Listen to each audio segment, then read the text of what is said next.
سمجھنے کے لیے تیار ہو، اور اس کے بعد سمجھنے کے بعد جو نتائج سامنے آتے ہیں اس کو قبول کرنے کے لیے تیار ہو۔ یہ کی میسج تھا جو کہ ہم نے پچھلے پورے پیراگراف کے اندر پڑھا، اور اس کی بنیاد پہ آگے جو ہے نا بات کو بڑھایا ہے۔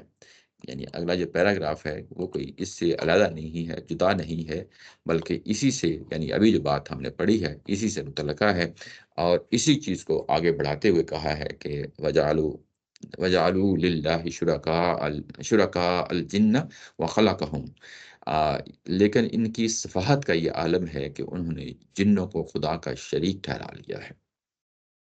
ان کی صفحت کا یہ عالم ہے۔ صفحت کا مطلب یہ کہ یعنی ایک طرف تو اللہ تعالیٰ کی ذات نے ان کے سامنے نشانیاں کھول کھول کر بیان کر دی ہیں اور واضح کر دیا ہے کہ اللہ کا کیا مقام ہے، توحید کا کیا مقام ہے، آخرت کا کیا مقام ہے، ان کے سامنے چیزیں واضح کر دی ہیں، اور ان کو یہ بھی بتا دیا ہے کہ یہ چیزیں اگر آپ نے سیکھنی ہیں، سمجھنی ہیں، تو یہ طریقہ جو ہے نا اس طریقے سے آپ عمل پیرا ہوں گے تو یہ سمجھیں گے۔ تو بجائے اس کے کہ یہ اس چیز کو دیکھتے پرکھتے اور سمجھنے کی کوشش کرتے، انہوں نے اس سے الٹا رویہ جو ہے نا اختیار کیا ہے۔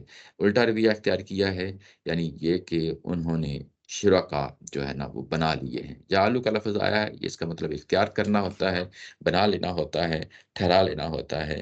تو انہوں نے شرکا ٹھہرا لیے ہیں، اور ان شرکا میں سے جنوں کا خاص طور پہ جہاں پہ ذکر کیا ہے۔ یہ قرآن مجید کا اسلوب ہے کہ یعنی ایک جگہ پہ ایک بات کو جو ہے نا وہ اصولی طور پہ بیان کرتا ہے، اور اس سے متعلقہ کوئی آگے کوئی بات کرنی ہوتی ہے تو بعض اوقات اس کی مثال سامنے رکھ دیتا ہے۔ تو یہاں پہ مثال رکھتی ہے کہ دیکھیں ابھی جو کچھ بھی ابھی پیچھے ہم نے پڑھا ہے ظاہر ہے کہ توحید کے حوالے سے تھا، اور توحید کا اپوزٹ جو تصور ہے اور وہ شرک، اب اس کو ظاہر ہے کہ نمایاں کرنا تھا، اور اس میں شرکا سارے لے لیا، اور شرکا میں سے خاص طور پہ جو ہے نا جنوں کو لے لیا کہ انہوں نے جنوں کو خدا کا شریک ٹھہرا لیا ہے۔ جنوں کو خدا کا شریک ٹھہرا لیا ہے، اور اس کے بعد کہا کہ وَخَلَقَهُمْ، اور فوری طور پہ اس کو جو ہے نا بجائے اس کے کہ ابھی اس پہ مزید بات ہوتی، اور فوری روک کے جملہ معترضہ کے طور پہ بتایا کہ حالانکہ اللہ تعالیٰ کی ذات نے ان کو پیدا کیا ہے۔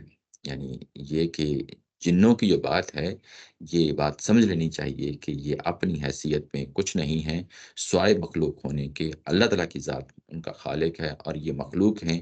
جب خالق اور مخلوق کا تعلق بن گیا تو وہ شرکا کیسے بن گئے؟ یعنی یہ چیز ہے جس کو یہاں پہ کی پوائنٹ جس کو ہائی لائٹ کیا جا رہا ہے۔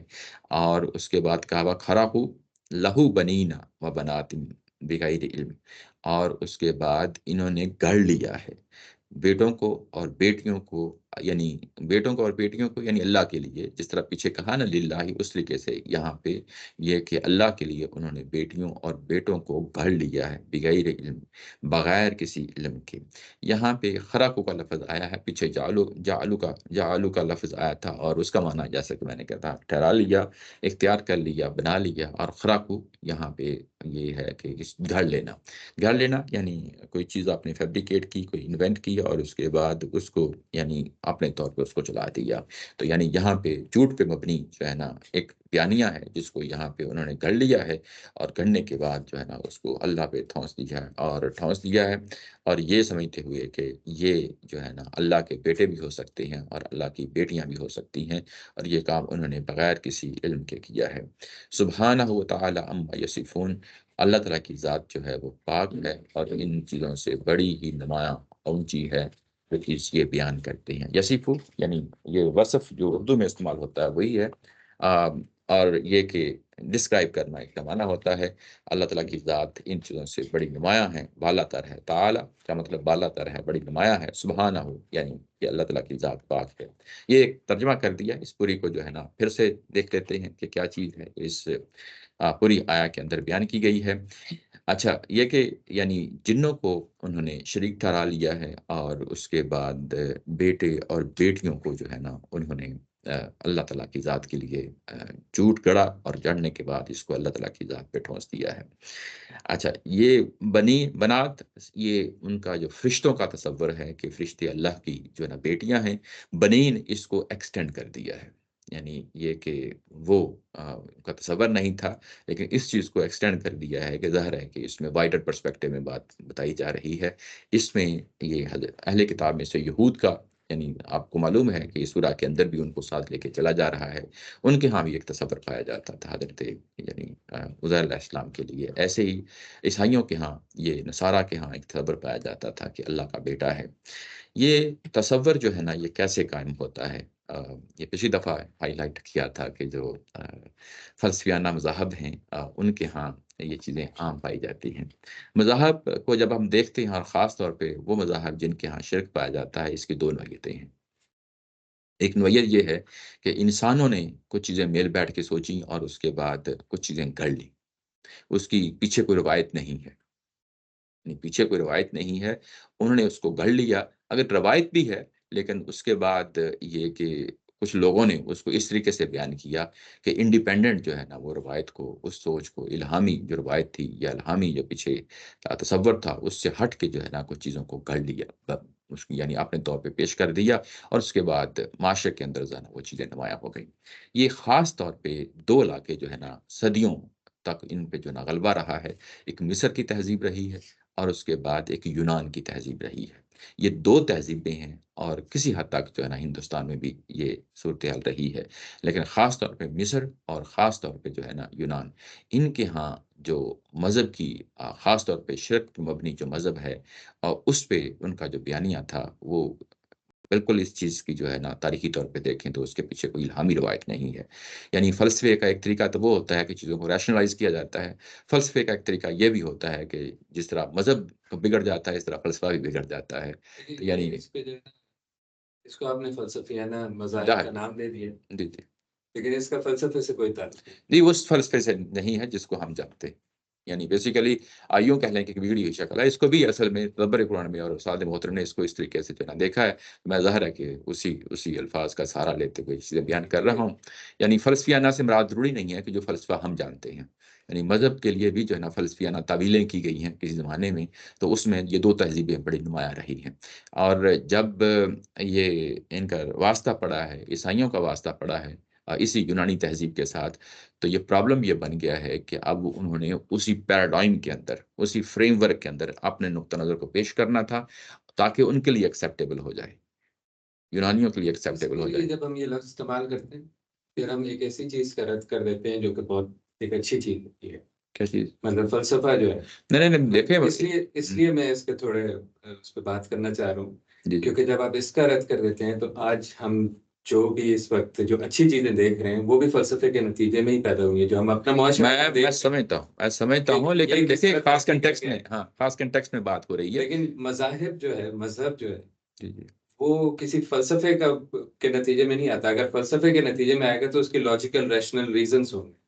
اگر وہ ریزنس نہیں دے رہا اور ایسے ہی وہ کہہ رہا ہے کہ جی 5-6 خدا ہیں اور بس یہی ہے، تو وہ فلسفہ نہیں رہا. وہ اپنے تعریف میں جو فلسفے کا مطلب ہی ہے کہ آپ سوچ کے ریشنل طریقے سے آپ کسی چیز پہ پہنچے، وہاں پہ غلط بھی ہو سکتے ہیں.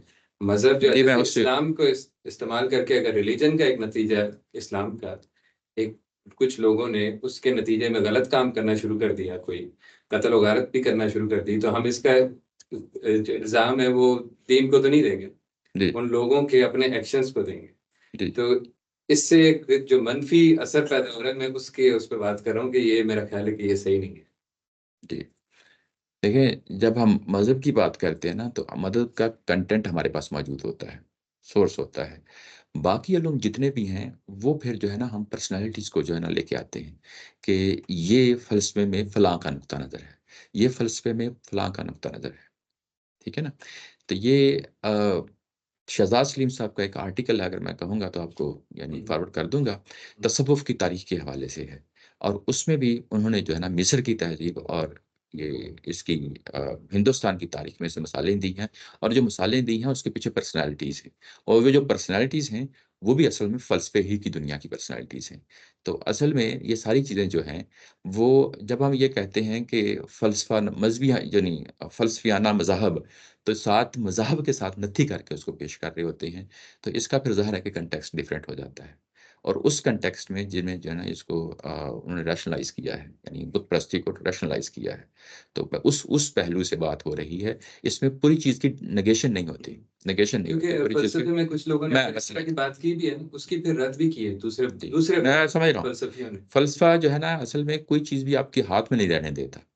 یعنی وہاں پہ میں نے پڑھا بھی ہے، اس کو میں یہ نہیں کہتا کہ میں بہت زیادہ پڑھا ہے اور میں نے سنا بھی ہے، یعنی مختلف لیکچرز جو ہے نا اس پہ کسی زمانے میں جو ہے نا سنے تھے، پڑھا بھی ہے اس کو۔ یہ آپ کے ہاتھ میں کوئی گرفت میں کوئی چیز رہنے نہیں دیتا، ہر چیز کو جو ہے نا اگر ایک جگہ آپ کا مائنڈ ٹھکتا بھی ہے نا فلسفے کے اندر، تو پھر آپ اس کی ریجیکشن میں جو چیزیں آ رہی ہوتی ہیں اس کو بھی پڑھنا پڑتا ہے۔ جب آپ اس کو پڑھتے ہیں تو اس کے بعد تیسرا ایک اور اینگل سامنے آ تو جاتا ہے، اس سے تو علم تو وہ ترقی کرتا ہے، میں سمجھتا ہوں یہ اس سب میں کچھ کوئی ہوتا وہ نہیں ہے، ہے۔ کیونکہ الہامی کتاب جیسے اب ہمارے پاس قرآن ہے، اس پہ جی تو ہم پورا ایمان رکھ کے اگر ہمیں جو ہے نا ہم وہ لے آتے ہیں اور اس کو فالو کرتے ہیں، کیونکہ ہمیں پتہ ہے کہ یہ تو سچ بیان کر رہا ہے ایک چیز، مطلب جب ہم اس جگہ تک پہنچ جاتے ہیں پھر ہم اس کی سچائی پہ کو مان جاتے ہیں۔ فلسفے میں تو یہ ہے کہ کوئی پیچھے سورس نہیں کھڑی، تو آپ صرف دماغ ہی یوز کر رہے ہیں، جی، اس میں ابھی کوئی ویسے میں نے علم ایک اور ترقی نہیں ایگزامپل بھی پہنچے۔ یہ اسی سے متعلق جو ہے نا ایک ایگزامپل جو ہے نا آگے ڈسکس کرنی ہے، تو آگے بڑھتے ہیں چیزیں کچھ ہے۔ اچھا اس میں یہ کہ جب ان کا انٹریکشن ہوا، یعنی جس طرح عیسائیت ہے، عیسائیت کا یونانی تہذیب کے ساتھ جب انٹریکشن ہوتا ہے، تو اس انٹریکشن میں ظاہر ہے کہ اس فریم ورک میں کام بات کرنا تھا، تو اس فریم ورک میں یہ آلریڈی ایک مانی تانی ہوئی چیز تھی کہ کچھ جو ہستیاں ہیں، انسانی ہستیاں، اس میں ایک خاص روپ دے دیا جاتا ہے، یعنی ان کو کوئی الہامی جو ہے روپ دے دیا جاتا ہے، جیسے بیٹیوں اور بیٹوں کا تصور ہے۔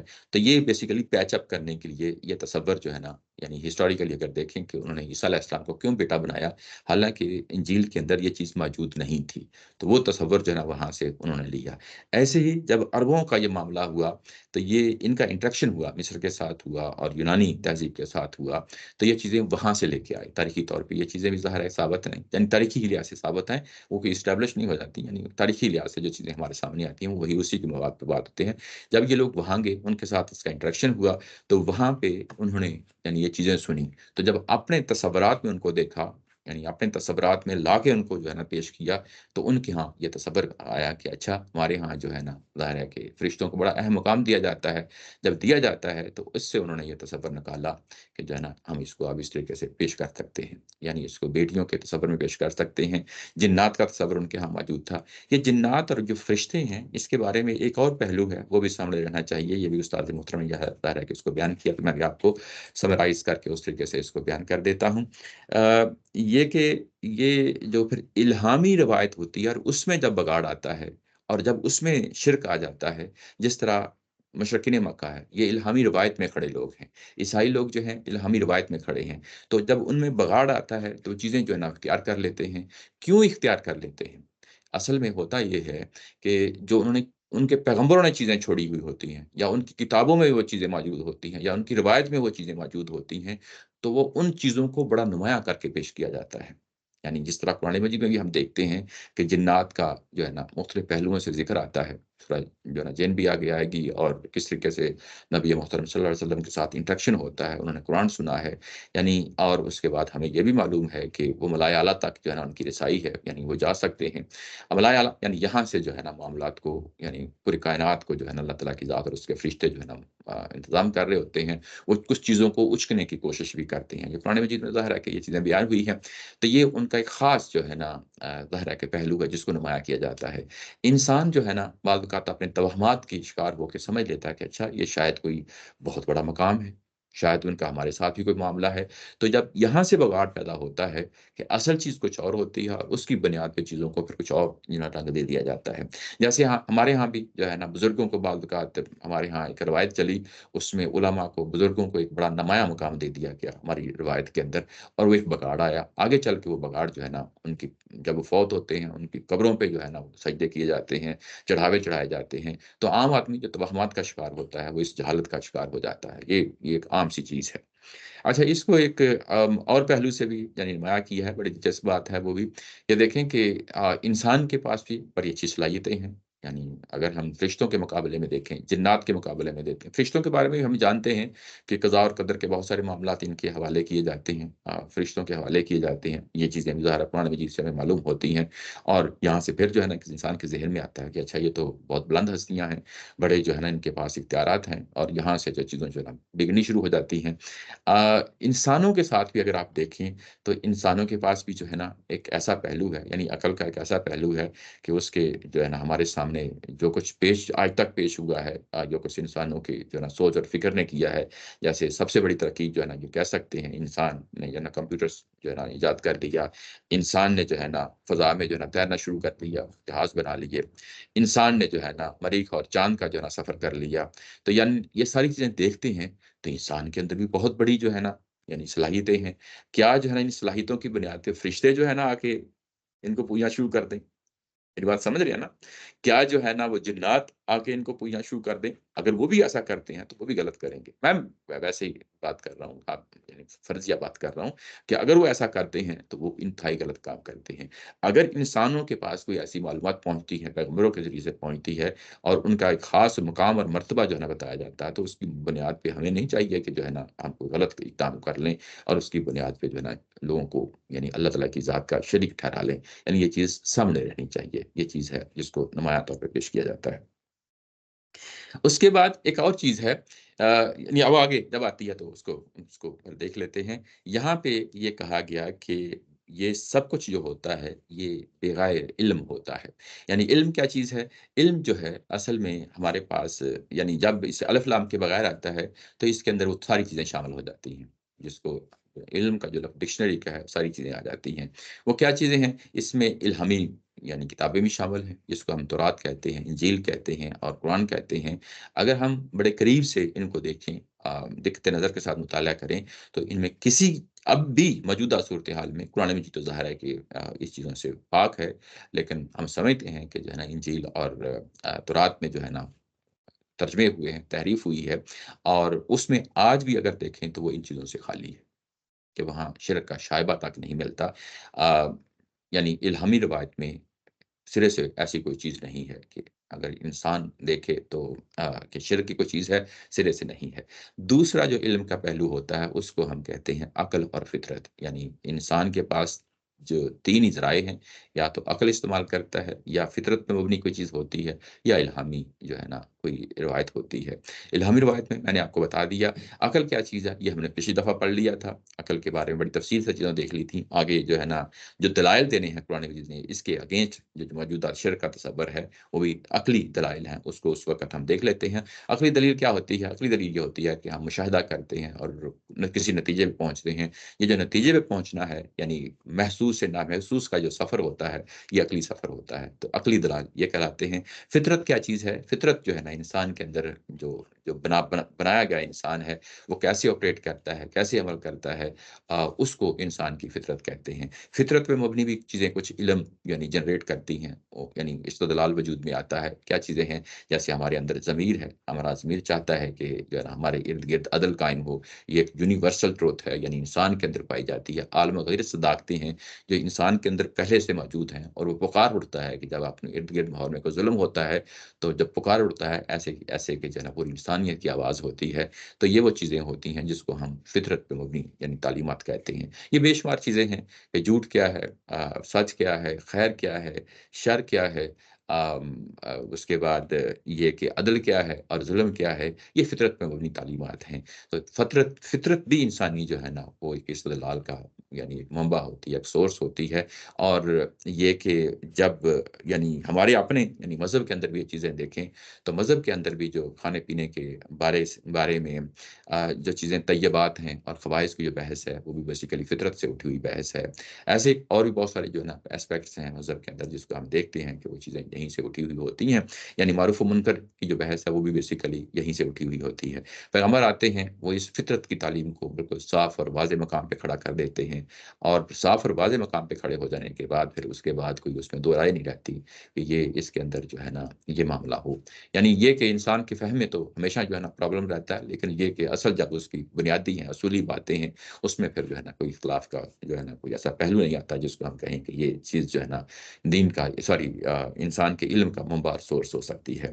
اچھا، یہ کہ اس کے بعد یہ سبحانہ ہو یہ لفظ آیا ہے، یہ اصل میں تنزیہ کا کلمہ ہے۔ تنزیہ کا مطلب یہ ہوتا ہے کہ جو چیز پیچھے بیان کی گئی ہے وہ اور یعنی جو آگے بھی جو بیان کی جائے گی وہ چیزیں جو منفی چیزیں ہوتی ہیں وہ ان چیزوں سے پاک ہے۔ یعنی اللہ تعالیٰ کی ذات جو ہے تنزیہ یعنی یہ چیزیں منفی ہیں، یعنی جب ہم اللہ تعالیٰ کی ذات کے بارے میں کہتے ہیں کہ وہ ان چیزوں سے پاک ہے، یعنی ان چیزوں میں پاک ہے، یعنی یہ اس کے ساتھ اٹیچ نہیں کیا جا سکتا۔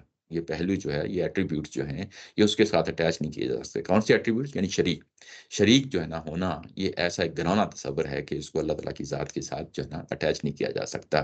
اس کو جب بھی آپ دیکھیں تو سبحانہ کا لفظ آتا ہے، گویا کہ یہ انسان کی ضمیر کی، انسان کے دل کی، انسان کی فطرت کی جو ہے نا آواز ہوتی ہے کہ ایسا کیسے ہو سکتا ہے کہ اس کے جو ہے نا شریک ٹھہرائے جائیں۔ یہ بالکل ایسے ہی ہے جیسے آپ کے ارد گرد ایک مانی تانی ہوئی شخصیت ہے، شریف ہیں، اور ان کا جو ہے نا معاشرے کے اندر ایک مقام اور مرتبہ ہے۔ ہر شخص جو ہے نا یہ جو ہے نا اس کے بارے میں ایک اچھے تصورات رکھتا ہے، لیکن یوں ہی اس شخصیت کے بارے میں کوئی اس کو کوئی گندا کرنے کی کوشش کرتا ہے تو ہر شخص کہتا ہے یار تم غلط کر رہے ہو، یہ کام نہیں کرنا چاہیے، یہ چیز اس کے ساتھ اٹیچ نہیں کرنی چاہیے۔ تو یہ بالکل ایسی ایک چیز ہے، یعنی اس کو یعنی اللہ تعالیٰ کی ذات کے لیے وہ تو ہمارے لیے ظاہر ہے کہ توحید کا تصور ہے، اس کے یعنی کور چیز ہے، تو اس کے لیے یہ کہ سبحانہ ہو، ان تمام چیزوں سے وہ پاک ہے اور وہ بہت نمایاں ہے۔ جس چیز کو یہ بیان کرتے ہیں، جس چیز کو یہ بیان کرتے ہیں، یعنی انہوں نے جنوں کو اور اس طرح فرشتوں کو اور اس طرح اپنے پیغمبروں کو یعنی اولاد سمجھ لیا ہے، اور جنات کو جو ہے نا ایک خاص مقام دے دیا ہے۔ جنات کے بارے میں آگے چل کے اس کو مزید جو ہے نا قرآن مجید کھولے گا۔ جنات اور بھوت یعنی یہ ایک تصور ہے جو ان کے ہاں ظاہر ہے کہ قرآن مجید نے بھی اس کو پیش کیا ہے، تصور اس سینس میں کہ یعنی شریک ہونے کے سینس میں، اور وہ اس کو اس حد تک لے جاتے تھے کہ بعض جنات کو اتنے خطرناک سمجھتے تھے کہ اگر ان کو خوش نہ کیا گیا تو ہمارے لیے بہت ساری مصیبتوں کا باعث بن جائے گا، یہاں تک کہ اپنی اولاد کو قتل کر دیتے تھے، ان کے نام پہ ذبح کر دیتے تھے، ان کے نام پہ چڑھایا کرتے تھے۔ تو یہ چیزیں آگے چل کے جو ہے نا مزید کھلیں گی، اس چیز کو جو ہے نا سامنے رکھیں تو آگے بڑھیں گے تو یہ چیزیں ظاہر ہے کہ جو پیچھے پڑ گئی ہیں ہم اس کو بھی ساتھ لے کے جو ہے نا چلتے ہوئے چیزوں کو دیکھ لیں گے۔ اس کے بعد کہا ہے بدیع السماوات والارض، حالانکہ اللہ تعالیٰ کی ذات نے جو ہے وہ زمین و آسمان کو پیدا کیا ہے۔ یہ جو بدیع کا لفظ آتا ہے یا فاطر کا لفظ آتا ہے، خاص طور پہ جب بدیع کا آتا ہے تو اس کا مطلب یہ ہوتا ہے کہ وہ پیدا کرنے والا، یعنی جس نے پیدا کیا تو پیدا کرتے وقت اس کے پاس کچھ بھی میٹیریل چیز نہیں تھی، یعنی یعنی عدم سے وجود میں لانے والا، عدم سے وجود میں لانے والا، یعنی کوئی را میٹیریل موجود نہیں تھا، سرے سے ایسی کوئی چیز نہیں تھی جس کو استعمال کرتے ہوئے چیزوں کو جو ہے نا پیدا کیا جاتا۔ تو بدیع السماواتی، یہ اگر آپ نیچے اگر آپ دیکھیں تو یہاں ترجمے بھی استاد محترم نے شامل رکھا ہے، عدم سے وجود میں لانے والا۔ عدم یہ کہ یعنی نتھنگنیس تھی، اس نتھنگنیس سے جو ہے نا وہ اس چیز کو نکالا ہے، اور نکالا ہے اس کا ایک انگلش ورڈ ہے جو ہے نا ایکس ناہیلو، جو ہے نا اس کو یوز کیا جاتا ہے، وہ بھی بیسیکلی یہ مذہبی کنٹیکسٹ میں یہی ہے، عدم کا ہی اس کے اندر بھی تصور پایا جاتا ہے کہ عدم سے وجود میں لانے والا۔ اور یہ زمین و آسمان اس نے پیدا کیے ہیں، انا یکون له ولد، اور یہ کیسے ہو سکتا ہے کہ اس کے لیے اولاد ہو، ولم تکن له صاحبہ، اور اس کی جو ہے نا کوئی بیوی نہ ہو۔ صاحبہ جو ساتھ رہتی ہے، یعنی یہ کہ اس کی کوئی بیوی نہ ہو اور اس کی اولاد ہو، یہ کیسے تصور کیا جا سکتا ہے؟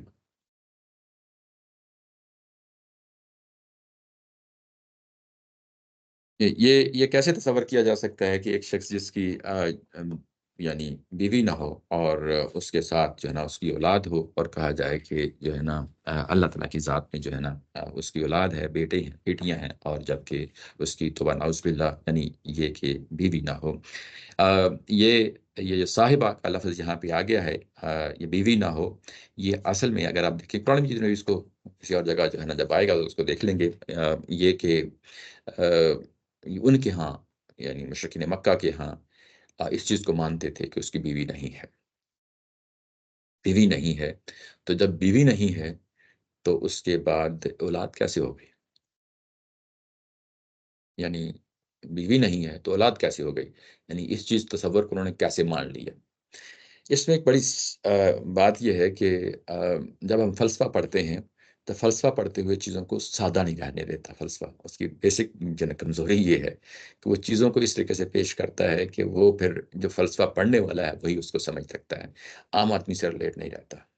اس چیز کو اس طریقے سے پیش کیا جاتا ہے، ایسے الفاظ میں، ایسے جو ہے نا اس کو فریم ورک میں ڈال دیا جاتا ہے کہ جب تک جو ہے نا انسان اس فریم ورک کو سمجھ نہیں لیتا، ان الفاظ کو سمجھ نہیں لیتا، تب تک اس کی گہرائی میں نہیں جاتا، عام آدمی سے وہ ریلیٹ نہیں کر سکتا۔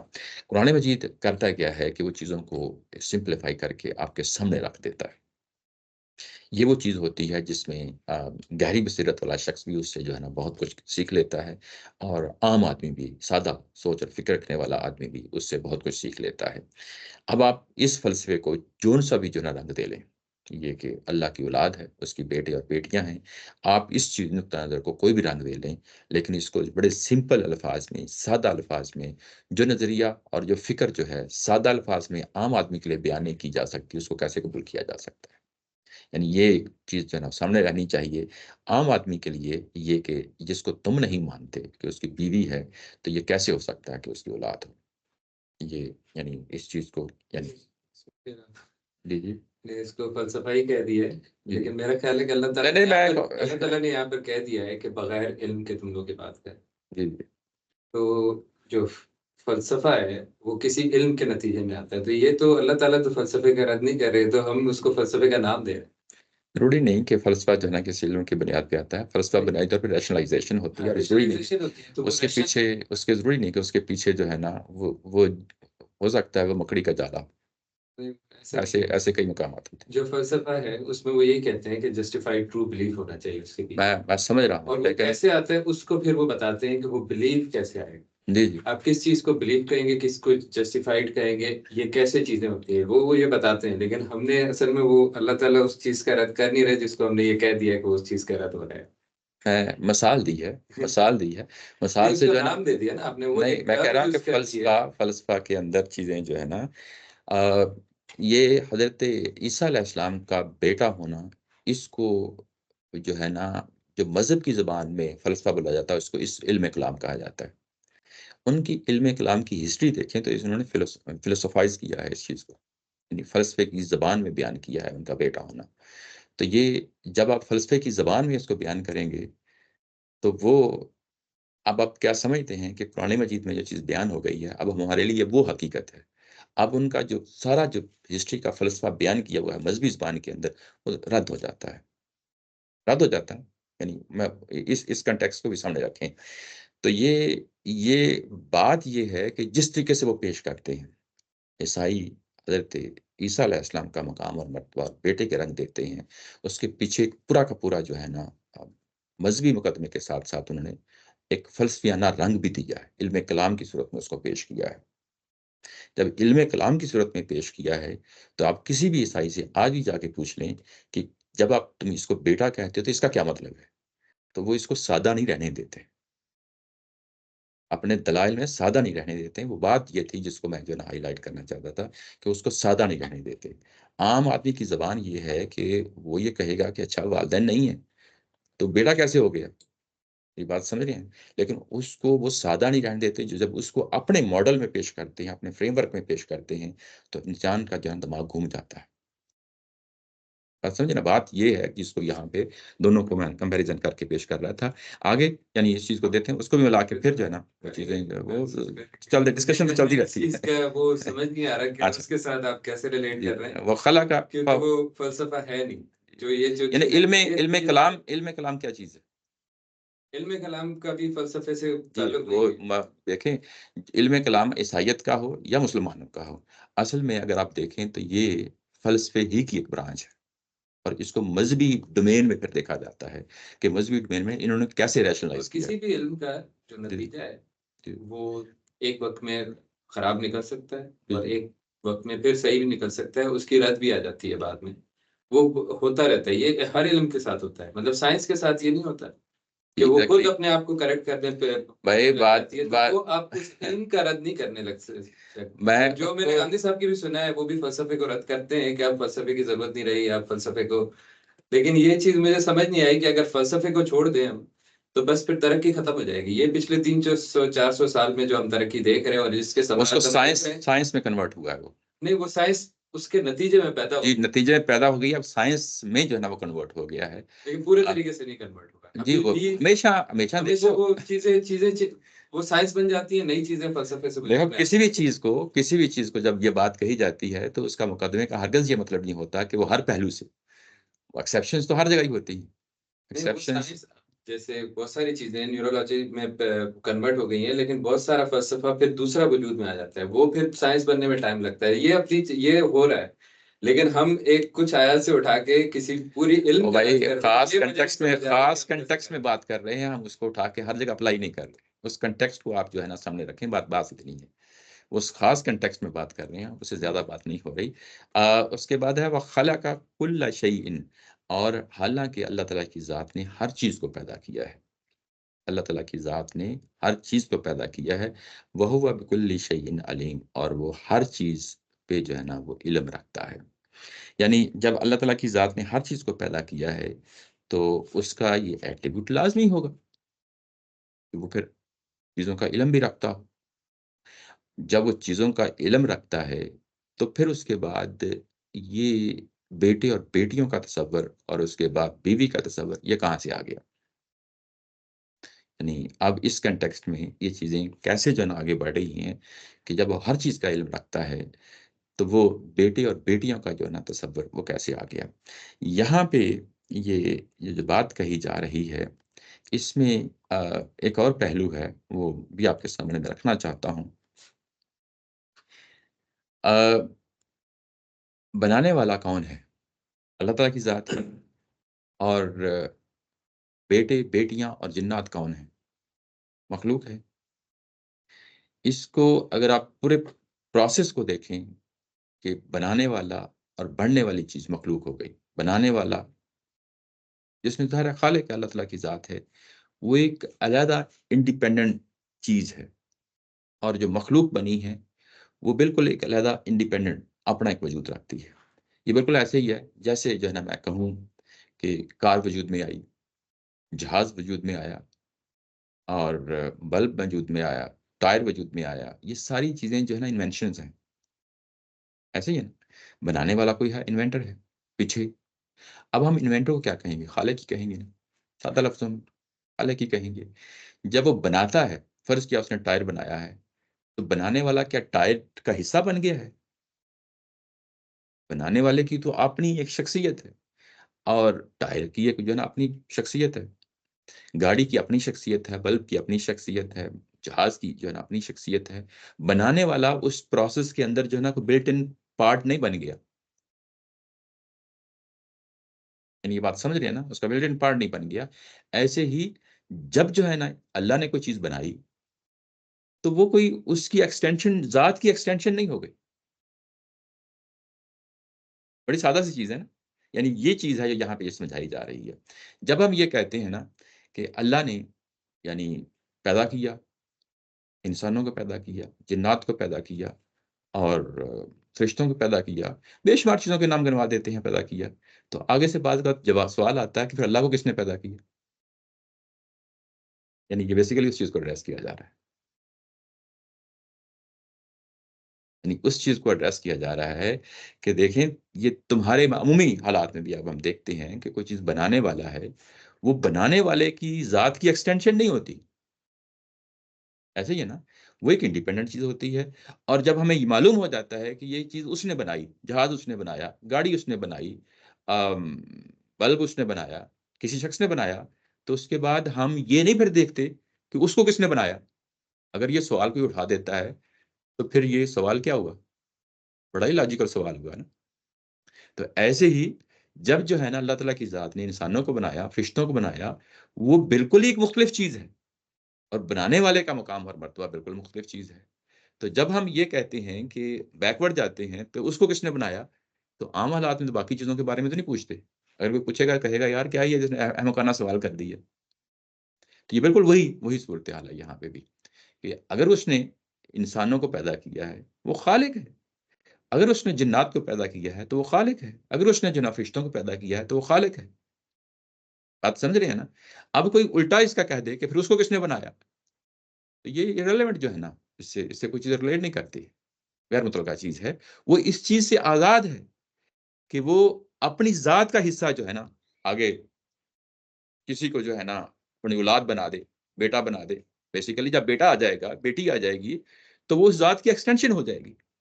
یوں ہی بیٹے کا وجود میں آ جانا، بیٹی کا وجود میں آ جانا، اس کا کیا مطلب ہوا؟ اب اس کے شریک پیدا ہو گئے،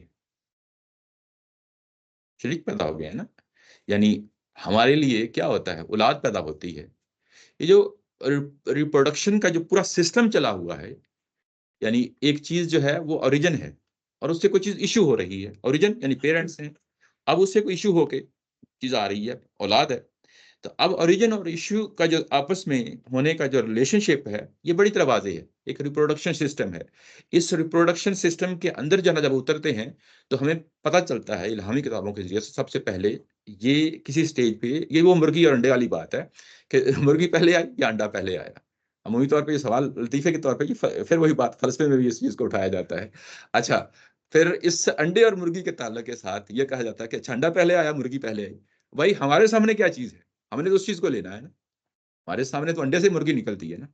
اب مرغی کہاں سے آئی؟ تو یہ ظاہر ہے کہ جب پہلی دفعہ بنی ہوئی ہوگی تو بنانے والے نے بنائی ہوگی. میری بات سمجھ رہے ہیں نا کہ بنانے والے نے جیسے انسان بنائے، بنانے والے نے اس کا بھی کوئی پروسیس ہوا ہوگا. ایسا نہیں ہے کہ جو ہے نا اس کو ایسے ہی ہوا سے اٹھا کے جو ہے نا، ہوا سے ظاہر ہے کہ وجود تو عدم سے لایا جاتا ہے نا، ایسا تو نہیں ہوتا، لیکن یہ کہ کچھ نہ کچھ ہوا ہوگا جس کے نتیجے میں جو ہے نا یہ ساری چیزیں پیدا ہوئی ہیں. تو جب یہ چیزیں پیدا ہوئی ہیں تو وہ بتانے کی جو ہے نا یہاں پہ اللہ تعالیٰ کی ذات نے بتایا ہے کہ بدیع السماوات والارض، اس نے جب جو ہے نا پوری زمین اور کائنات کو بنایا تھا تو اس نے اس وقت کس چیز کو، گارے کو یا کوئی را میٹیریل کو استعمال نہیں کیا تھا، وہ وجود میں لے کے آ گیا تھا. جب ان کو وجود میں لایا ہے تو ایسے ہی جو ہے نا فرشتوں کو بھی وجود میں لایا ہے، ایسے ہی جو ہے نا جنات کو بھی وجود میں لایا ہے، ایسے ہی انسانوں کو وجود میں لایا ہے. یہ چیز ہے جہاں پہ بیان کی جا رہی ہے. تو خالق اور مخلوق کا تعلق جو ہے نا وہ بالکل انٹائرلی ڈفرینٹ ہوتا ہے. اور یعنی جیسے ہم یہ سوال کرتے ہیں کہ پھر اس کو اللہ کو کس نے بنایا، یہ بڑا لاجیکل ہو جاتا ہے. ایسے ہی جو ہے نا یہ تصور کر لینا کہ اللہ کی آگے ایکسٹینشن ہے، تو ایکسٹینشن پیدا ہو گئی تو پھر کیا مطلب، پھر تو اس کے بعد شریک پیدا ہو گئے. اور یہ چیز اور گنونی ہو جاتی ہے کہ جب ہم یہ تصور کر لیتے ہیں کہ اس کی بیوی بھی ہو سکتی ہے، حالانکہ اس کی بیوی مشرکین مکہ بھی خود نہیں مانتے تھے.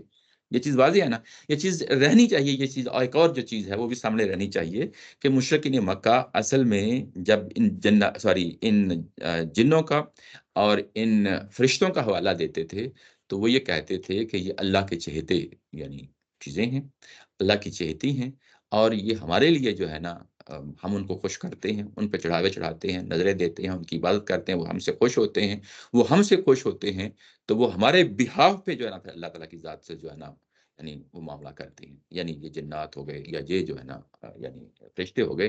تو یہ پہلو ہے جس طریقے سے ان کا یعنی شرک نمایاں ہوتا ہے. تو اللہ تعالیٰ کی ذات نے بالکل اس کی کور میں جا کے بتایا کہ جس چیز کو تم نہیں مانتے، اس کی بیوی نہیں ہے، تو پھر اس کی اولاد کیسی ہو گئی. یعنی اس کو سادہ یعنی ایک عام یعنی اس دلیل کے ساتھ اس کو یعنی یہ پیش کیا ہے.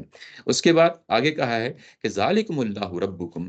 اچھا، اس میں یہ کہ وہ آگے آتی ہے، پھر میں اس کو دیکھ لیتے ہیں دوبارہ. یہاں پر اللہ تعالیٰ یہ جو کر رہے ہیں جبکہ اس کی کوئی بیوی نہیں ہے، جی جی مطلب اس کی جیسے وہ دلیل کا جیسے کوئی جواب دے رہے ہوں، جی ایسے ہی.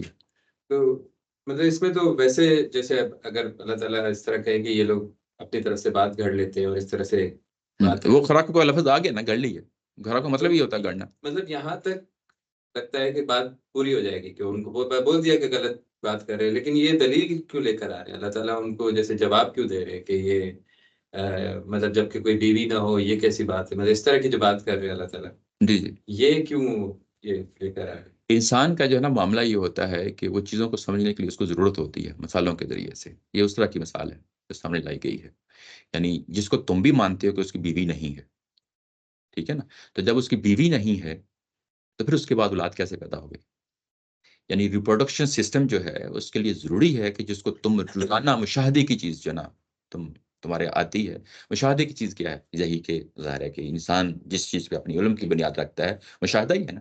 تمہارے مشاہدے کی بنیاد ہے کہ ماں ہوگی تو آگے اولاد ہوگی، یعنی پیرنٹس ہوں گے تو پھر اولاد ہوگی نا. تو اگر یہ پیچھے پیرنٹس ہی نہیں ہے اور اولاد جو ہے نا جس کو آپ سمجھ لیتے ہیں، وہ کیسے اس کو مانا جائے؟ یہ نہیں مانا جا سکتا. یہ اس کو رد کیا ہے. اور انسان کو سمجھانے کے لیے اس کے پاس ایک ہی شرف ہے، ایک ہی وصف ہے. وہ وصف یہی ہے کہ عقل کا ہے، عقل کو استعمال میں لائے، اور یہ اس کے لیے جو ہے نا مثال یعنی رکھی گئی ہے. کیونکہ جو ایتھیسٹ سوال اٹھاتے ہیں کہ اللہ تعالیٰ اپنے آپ کو مطلب قرآن مجید میں جس طرح جینڈر استعمال ہوا ہے وہ مرد کا ہوا ہے، کیا اللہ تعالیٰ نے کیوں مرد کا وہ استعمال کیا ہے؟ تو اس کے لیے پھر جواب جو مذہبی طور پہ یہی آتا ہے کہ یہ تو زبان ہے جس کی وجہ سے یہ استعمال ہوا ہے کہ اللہ تعالیٰ مطلب ایک جو مرد کی وہ صنف استعمال ہوئی ہے وہ زبان کا ایک پہلو ہے، اس کا اس سے کوئی تعلق نہیں کہ اللہ تعالیٰ مرد ہے یا نہیں ہے.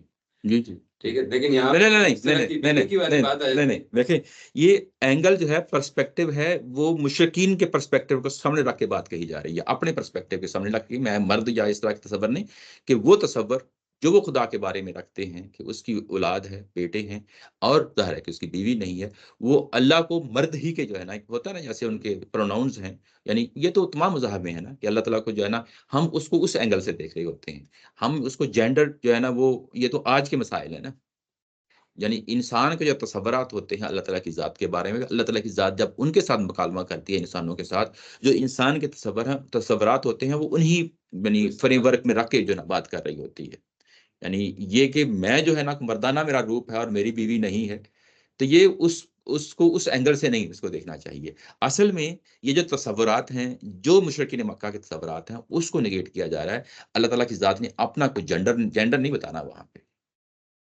یہاں پہ لفظ آ گیا ہے ولم تک اللہ، تو تکن کا جو لفظ ہے یہ کوئی وہ چیز نہیں ہے کہ ہے، لم بھی پیچھے منفی ہے نا، تو بھی اس کا مطلب یہ نہیں ہوتا کہ پاسبلٹی ہے، وہ پاسبلٹی، ہر پاسبلٹی کی نگیشن یہ آ رہی ہے سینس میں، یہ سوچا بھی نہیں جا سکتا کہ اس کی بیوی ہو، یعنی اس طریقے سے یہ چیز جو ہے نا بیان ہوئی ہے، یہ میں سمجھتا ہوں جو آپ میں پڑھی ہوئی ہے وہ بحث بھی، کہ یہ ایتھیسٹ جو ہے نا یہ سوال اٹھاتے ہیں کہ یہ اصل میں پھر وہ گاڈ کے جو ہے نا اس کو چیزیں اس کے ساتھ اٹیک کر لیتے ہیں، یہ ان کے اینگل سے بات ہی نہیں ہو رہی، بات یہ انہی کے اینگل سے ہو رہی ہے جنہوں نے جنوں کو، فرشتوں کو اور انسانوں کو جو ہے نا بیٹے اور بیٹیوں کے روپ دے لیے ہیں، ان کے سامنے بات رکھی ہے کہ جو تصورات تم نے گھڑ لیے ہیں، اس کے لیے ضروری ہے کہ اس کے پیچھے جو ہے نا ماں باپ کا تصور ہو، جب وہ ماں باپ کا تصور ہے ہی نہیں ہے تو پھر جو ہے نا یہ کیوں جو ہے نا بیٹے اور بیٹیوں کا تصور جو ہے نا یہ روپ تم دار لیتے ہو، یہ وہ ہے جس کو یہ چیز سامنے رہنی چاہیے، اس کے بعد کہا ہے کہ ذالکم اللہ ربکم، یہ ہے تمہارا رب،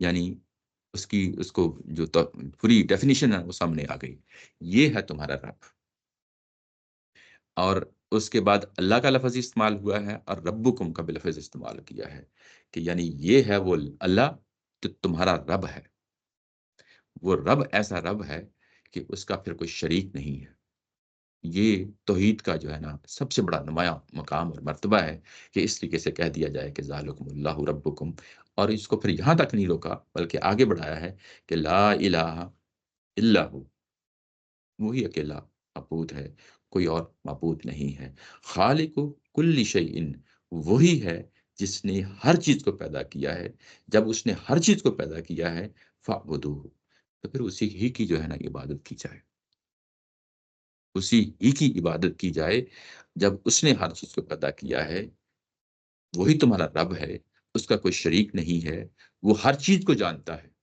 یہ جاننے کا جو تصور ہے یہ علیم کا جو اوپر آ گیا ہے، جب وہ ہر چیز کو جانتا ہے تو پھر تمہارے درمیان اور اللہ کے درمیان یہ فرشتے اور یہ جنات اور یہ انسان کیوں آ جاتے ہیں، جب وہ ہر چیز کا علم، تم بھی کہتے ہو کہ اس کو ہر چیز کا علم ہے، یعنی وہ مانی تانی حقیقتیں ہیں جس کو تم بھی کہتے ہو کہ وہ خالق ہے، وہ علیم ہے، تو پھر یہ تصورات کہاں سے تم جو ہے نا گڑھ لیتے ہو، جب وہ رب جس کی جو ہے نا تمہارے سامنے واضح کر کے بتا دیا گیا ہے وہی معبود ہے، وہی خالق ہے، تو پھر اسی ہی کی عبادت ہونی چاہیے، پھر تم کسی اور کے سامنے کیوں جو ہے نا ماتھا ٹیکتے ہو جا کے، اس سے تم کیوں جو ہے نا اپنے نظر و نیاز جو ہے نا اس کے سامنے جو ہے نا پیش کرتے ہو، تم کیوں شرک کرتے ہو، کیوں ان کی عبادت کرتے ہو، وَهُوَ عَلَىٰ كُلِّ شَيْءٍ وَكِيلٌ، اور وہ ہر چیز پہ نگران ہے، ہر چیز پہ نگران ہے، یعنی اس کو کسی اولاد کی ضرورت نہیں ہے، اس کو بیٹے اور بیٹیوں کی ضرورت نہیں ہے کہ تاکہ وہ اس کے ساجی بنے، تاکہ وہ ان کے ساتھی بنے، ساجی اور ساتھی بنے تاکہ اس کے کام نپٹائیں،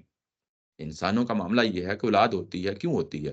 بڑھاپا ہونا ہوتا ہے نا، یا جو ہے نا روزمرہ کے معاشی معاملات نپٹانے ہوتے ہیں، تو یہاں پہ جو تمہارا انسانی تصور ہے وہی تم اللہ کے پاس سے اس کو لے کے چلے گئے ہو، تو وہ تو اللہ ایک ایسا چیز ہے کہ وہ ہر چیز پہ نگہبان ہے، اس کو تمہارا ساجی ہونا، ساتھی ہونا، مددگار ہونے کی کوئی ضرورت نہیں ہے، جب وہ جو ہے نا تمہارا سب کا نگہبان ہے اور سب کو جانتا ہے، یہ جتنے بھی آ رہے ہیں نا یہاں پہ جو اللہ تعالیٰ کی صفات آ رہی ہیں ان کو ہمیشہ گرفت میں رکھیں، مضبوطی کے ساتھ پکڑیں، کہ جب وہ ہر چیز کا علیم ہے، ہر چیز کا وکیل ہے، نگہبان ہے، تو پھر اسی ہی کی عبادت ہونی چاہیے، وہی معبود ہے، وہی تمہارا رب ہے، رب کا مطلب یہاں پہ لایا گیا ہے کہ پالنے والا، یعنی یہ کہ تمہارا لارڈ ہے، تمہارا جو ہے نا آقا ہے، تمہارا پالنے والا ہے، تمہارے لیے اس نے سارا کا سارا انتظام کیا ہے، تمہاری ضرورتوں کو سمجھتا ہے، علیم یعنی کہ تمہاری ضرورتوں کو سمجھتا ہے، علم رکھتا ہے اور تمہارا نگہبان ہے، یہ سب کچھ ہے، تو پھر اسی کے سامنے جو ہے نا توکل کرنا چاہیے، اسی کے سامنے ماتھا ٹیکنا چاہیے، اسی پہ جو ہے نا ہر طرح کے معاملات پھر اسی کے ساتھ کرنے چاہیے۔ لا تدرکہ الابصار، اس کے پاس تمہاری آنکھیں جو ہے نا نہیں پہنچ سکتی۔ بصار، یہ یعنی اردو میں بھی یعنی اس کو ہم استعمال کر سکتے ہیں، بصر جو ہے نا کہ لفظ ہوتا ہے، بصارت کا جو لفظ ہوتا ہے، ابصار آنکھ یعنی آنکھوں کی جمع ہے، یعنی اس کے پاس تمہاری آنکھیں نہیں پہنچ سکتی، آنکھیں نہیں پہنچ سکتی۔ وہو یدرک الابصار، اور وہ تمہاری آنکھوں کو پا لیتا ہے۔ وہو اللطیف الخبیر، وہ لطیف بھی ہے، باریک بین، لطیف کا مطلب باریک بین ہے اور بڑا باخبر ہے، خبیر بڑا باخبر ہے۔ یہاں پہ پھر ایک بہت بڑی حقیقت کو جو ہے نا سامنے رکھ دیا گیا ہے کہ وہ حقیقت یہ ہے کہ اس کو تمہاری آنکھیں جو ہے نا پا نہیں سکتی، یعنی اس کا مطلب یہ ہے کہ تم اس ذات کو اپنے مشاہدے میں نہیں لا سکتے، یعنی یہ جو کہا جاتا ہے نا کہ اللہ کو ہمیں ثابت کر کے دکھائیے، تو ثابت کرنے کا کیا مطلب ہوتا ہے؟ یہ پھر وہ ایک بڑی بےہودہ قسم کی جو ہے نا وہ بات کی جاتی ہے کہ کیا یہ مذہبی مقدمہ ہے کہ ہم ثابت کر کے دکھا دیں گے، یعنی فزیکلی مشاہدے میں لا کے جو ہے نا دکھا دیں گے؟ یہ پاسبل نہیں ہے، مشاہدے میں لانا پاسبل نہیں ہے، یہ خود جو ہے نا قرآن کہہ رہا ہے کہ تمہاری آنکھیں اس کو پا نہیں سکتی، دیکھ نہیں سکتی، گرفت میں نہیں آ سکتی وہ ذات۔ جب تمہاری آنکھوں کی گرفت میں نہیں آ سکتی تو وہ یدرک الابصار، وہ ہے شخص، یعنی وہ ہے ذات جو تمہاری آنکھوں کو پا لیتا ہے، تمہاری آنکھوں کو پا لیتا ہے، یعنی یہ تو بظاہر میں محاورتاً لفظ استعمال ہوا ہے، یعنی کیا ہے کہ تمہاری آنکھوں کو دیکھ لیتا ہے، یعنی تم تو نہیں اس کی آنکھوں کو دیکھ سکتے لیکن وہ تمہاری آنکھوں کو دیکھ لیتا ہے۔ مطلب یہ ہے کہ اصل میں تمہاری شخصیت ساری کی ساری کو جو ہے نا وہ دیکھ لیتا ہے ان آنکھوں کے ذریعے سے۔ بنیادی طور پہ آنکھیں جو ہے نا ہمارے جو لٹریچر ہے، جو اردو میں ہو، انگلش میں ہو، کسی میں بھی ہو، آنکھوں کے تصور میں کیا چیز ہے؟ پیچھے خواہشات ہیں، پیچھے جذبات ہیں، پیچھے احساسات ہیں، آنکھیں جو ہے نا وہ سب کچھ بتا دیتی ہیں۔ تو گویا کہ جو اللہ کو پانے والا ہے، اللہ کو پانے کی خواہش رکھتا ہے، اللہ کے دید کی خواہش رکھتا ہے، اللہ کو جو ہے نا گرفت میں لانے کی خواہش رکھتا ہے، تو یہ کہ اس ذات کو تمہاری آنکھوں کے ذریعے سے یا تمہاری عقل کے ذریعے سے وہ گرفت میں نہیں آ سکتی، لیکن وہ تمہیں پا لیتا ہے، وہ تمہیں پا لیتا ہے۔ اور اس کے بعد اس چیز کی دلیل دی ہے کہ وہ تمہیں پا لیتا ہے، تم نہیں اس کے جو ہے نا دیکھ سکتے، کہا کہ وہو اللطیف الخبیر، اور وہ اتنا باریک بین ہے، اتنا باریک بین ہے کہ اس کو پل پل کی خبر ہوتی ہے، بڑا ہی باخبر ہے، بڑا ہی باریک بین ہے۔ یہاں پہ لطیف کا لفظ لایا گیا ہے۔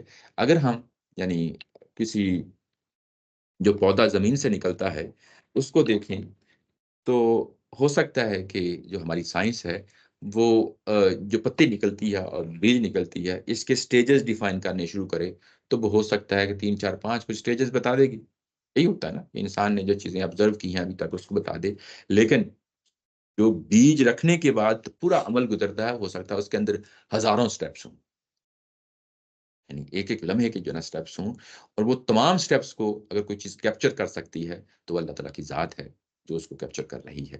اور یہ جو کیپچر کرنا ہے کہ ہزاروں چیزیں اس میں ہو سکتی ہیں، یعنی اس جگہ تک پہنچنے تک، یہ ہماری گرفت میں نہیں آ سکتی، یہ ہماری گرفت میں نہیں آ سکتی۔ یہ لطیف کا جو لفظ ہے اصل میں اس چیز کو کور کر لیتا ہے۔ آپ کے دل کے اندر جو کچھ بھی گزرتا ہے، ہو سکتا ہے کہ ہم خود انالائز کرنا بیٹھیں تو ہم اس جگہ تک نہ پہنچ سکیں، اپنے آپ کو بھی انالائز کرتے ہوئے بعض اوقات ایسے مسائل ہو جاتے ہیں کہ ہمیں خود نہیں پتا ہوتا کہ ہمارے اندر کیا چیز بیت رہی ہے، کیا بیت رہی ہے، اور اس کے پیچھے کاز کیا ہے، کیا مسائل ہیں، کس طرح سے چیزیں جو ہے نا وہ آپس میں پیچیدہ ہوتی ہیں، اور پیچیدہ ہونے کے بعد آپ پہ جو ہے نا وہ اثرات اس کے سامنے آتے ہیں۔ وہ تمام جو سفر ہے، اے ٹو زی جو سفر ہے، اس پورے کے پورے پہ نظر رکھنے والی ذات جو ہے نا وہ لطیف ہے۔ یہ لطیف کا معنی ہے، یعنی اتنا باریک بین ہے، اتنا باریک بین ہے چیزوں کو دیکھنے کے لیے، اس کو مائنیوٹلی جو ہے نا چیزوں کو دیکھتا ہے، پرکھتا ہے، اور اس کے بعد جب وہ دیکھتا ہے اور وہ باخبر بھی ہے، ایسا نہیں ہے کہ ان کو بس ایسے ہی جو ہے نا نگاہ گزار دیتا ہے، نہیں، اس کے بعد کہا ہے کہ وہ باخبر بھی ہے، یعنی یہ جو دو دو تین تین صفات ملا کے لائی جاتی ہیں تو اس کو ان کو کوشش کرنی چاہیے سمجھنے کی کہ وہ یہ چیز کیا ہے، کہ وہ جو جتنے پھر وہ لطیف پہلو ہیں، جتنے وہ باریک پہلو ہیں، وہ سب کو جانتا ہے، اور اس کے بعد خبیر بھی ہے، اور خبیر الخبیر ہے، یعنی وہ بڑا ہی باخبر ہے، یعنی اس کو مبالغے کا انٹینسو کیس ہے اس چیز کا، کہ اس کو پھر جو ہے نا وہ باخبر بھی ہے، لطیف بھی ہے، اور پیچھے یہ کہا کہ وہ علیم بھی ہے، پیچھے کہا کہ جو ہے نا یعنی یہ کہ وہ وکیل بھی ہے۔ سب چیزوں کو سامنے رکھتے ہوئے بس اتنا ہی کافی ہے کہ اس پہ توکل کرو، اس پہ بھروسہ کرو، اس پہ جو ہے نا نگران مانو، اس کو علیم مانو، اس کو لطیف مانو، اس کو خبیر مانو۔ جب یہ تم مان لو گے تو یہی تو ایمان ہے اصل میں۔ جب تم اس کو مان لو گے تو اس کے بعد یہ جو چیزیں ہیں تمہارے ذہن میں تصورات ہیں، شرک کے، بیٹا ہونا، بیٹی ہونا، جنات کے جو تصورات ہیں یا بتوں کے جو تصورات ہیں، یہ چیزیں دھل جائیں گی، یہ چیزیں دھل جائیں گی۔ یہ یہاں پہ ایک اور تصور ہے، بڑا ہی اہم تصور ہے۔ انسان جو ہے نا وہ کیا کرتا ہے؟ اس کی مجبوری ہوتی ہے کہ وہ چیزوں کو سامنے رکھے، یعنی اس کے سامنے ایک محسوس پیکر ہو۔ محسوس پیکر یعنی ایک ٹینجیبل فارم میں کوئی چیز سامنے ہو، تو وہ اس کو دیکھ کے جو ہے نا چیزوں کو ویژولائز کرتا ہے۔ یہ انسان کی مجبوری ہے۔ وہ اپنے اگر کوئی چیز اس کے ہاتھ میں نہیں آتی، گرفت میں نہیں آتی، تو اس چیز کو ویژولائز کر لیتا ہے، اس کا پورا تانا بانا جو ہے نا کھڑا کر دیتا ہے۔ یہ انسان کی مجبوری ہے، اس کو انسانی نفسیات کی مجبوری کہہ لیں۔ جب اس نے دیکھا کہ اللہ تعالیٰ کی ذات کو میری گرفت میں نہیں آتا، اللہ تعالیٰ کی ذات میری گرفت میں نہیں آتی، میری عقل کی گرفت میں نہیں آتی، اب میں کیا کروں؟ اب وہ کیا کرتا ہے کہ اس کو ویژولائز کرنا چاہتا ہے۔ اب اس کو چاہتا ہے کہ میرے سامنے ایک محسوس پیکر ہو، محسوس پیکر ہو۔ وہ محسوس پیکر کو جب رنگ دے دیتا نا ایک، یعنی یہ کئی دفعہ ہوا کہ کسی کا چہیتا جو ہے نا فوت ہو گیا۔ جو فوت ہوا ہے اس کی خاص قسم کی کچھ عادتیں تھیں، خاص قسم کی کچھ چیزیں تھیں۔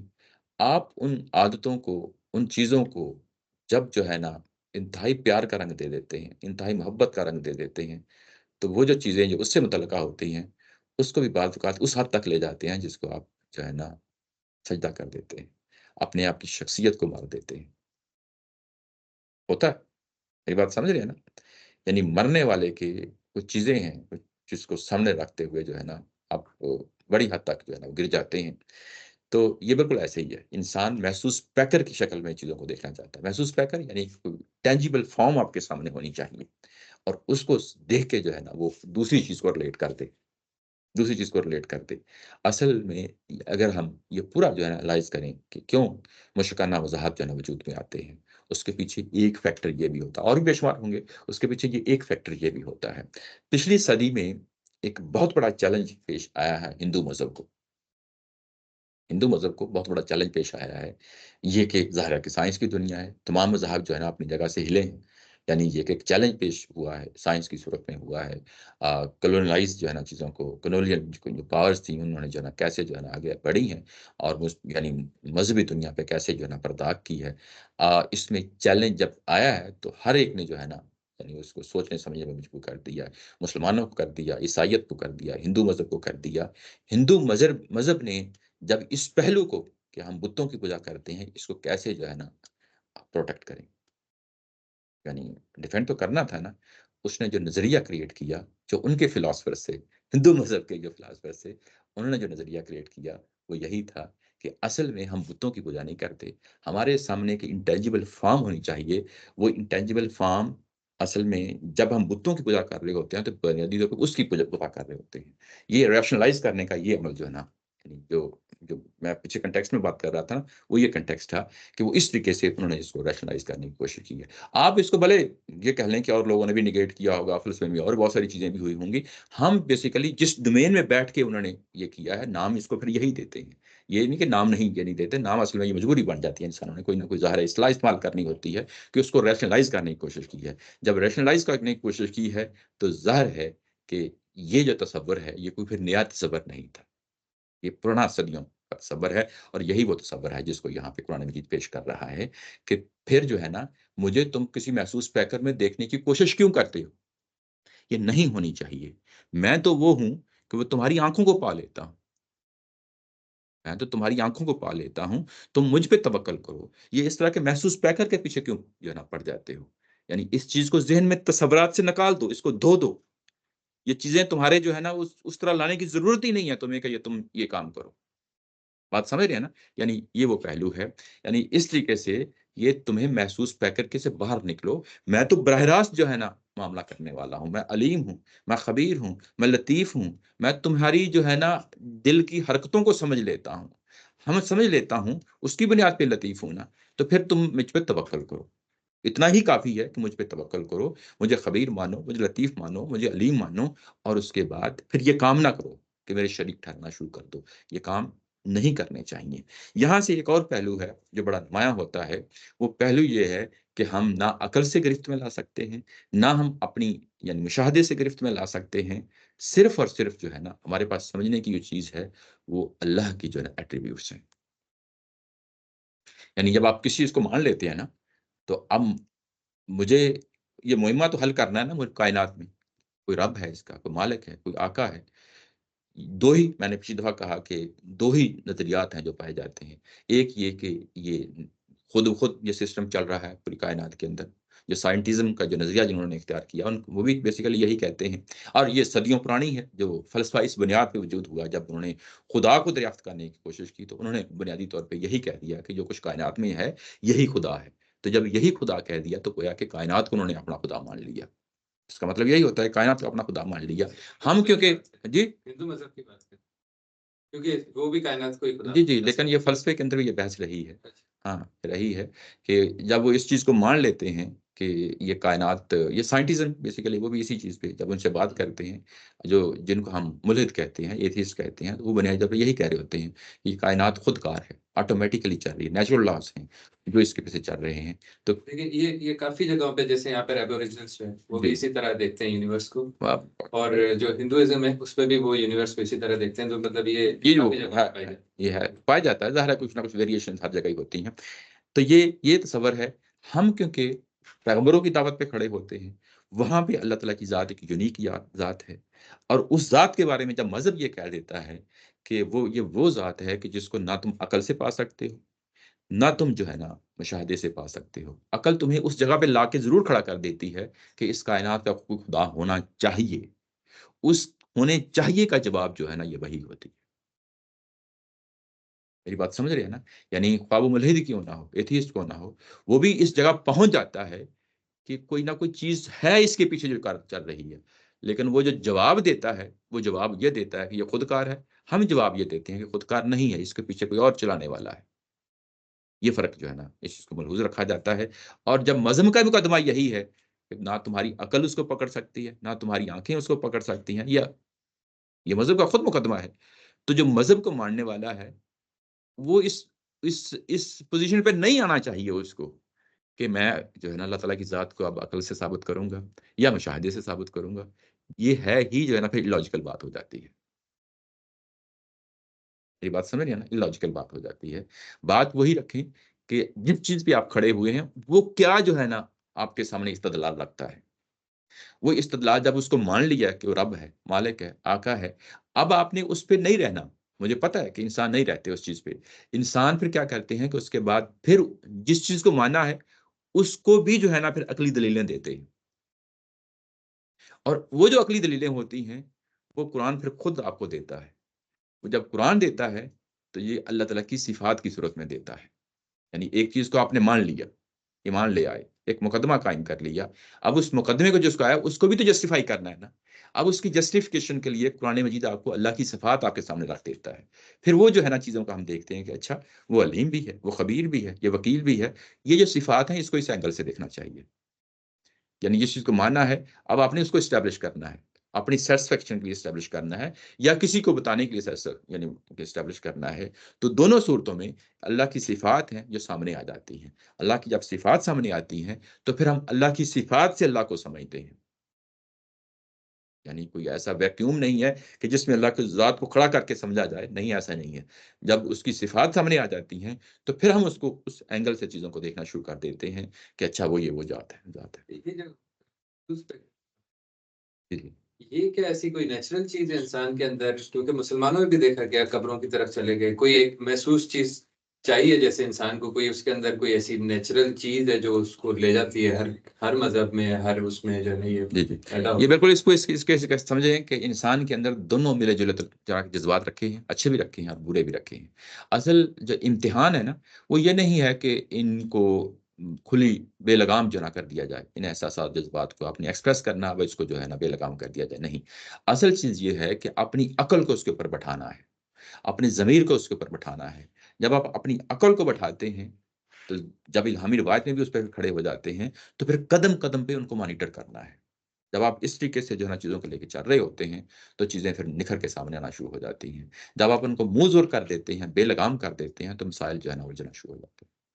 یعنی مطلب یہ ان کی یوں کہہ لیں کہ ان کے اندر موجود ہے یہ جذبہ، مطلب جذبہ فطرت میں ہے لیکن اس کی حدود ہے۔ اس کی حدود ہے، یعنی اس کو، یعنی جو انسان کا اصل ٹیسٹ ہی یہی ہے نا کہ وہ اس کو حدود میں رکھے۔ ہر آنے اٹھنے والے جذبے کو، احساس جو انسان کے اندر اٹھتا ہے اس کو انالائز کرے، اور اگر وہ نیگیٹو ہے تو اس کو اسی جگہ پہ جو ہے نا روک دے۔ ادروائز کیا ہوگا؟ یعنی وہ پھر منفی چیز کی طرف جناب چلا جائے گا۔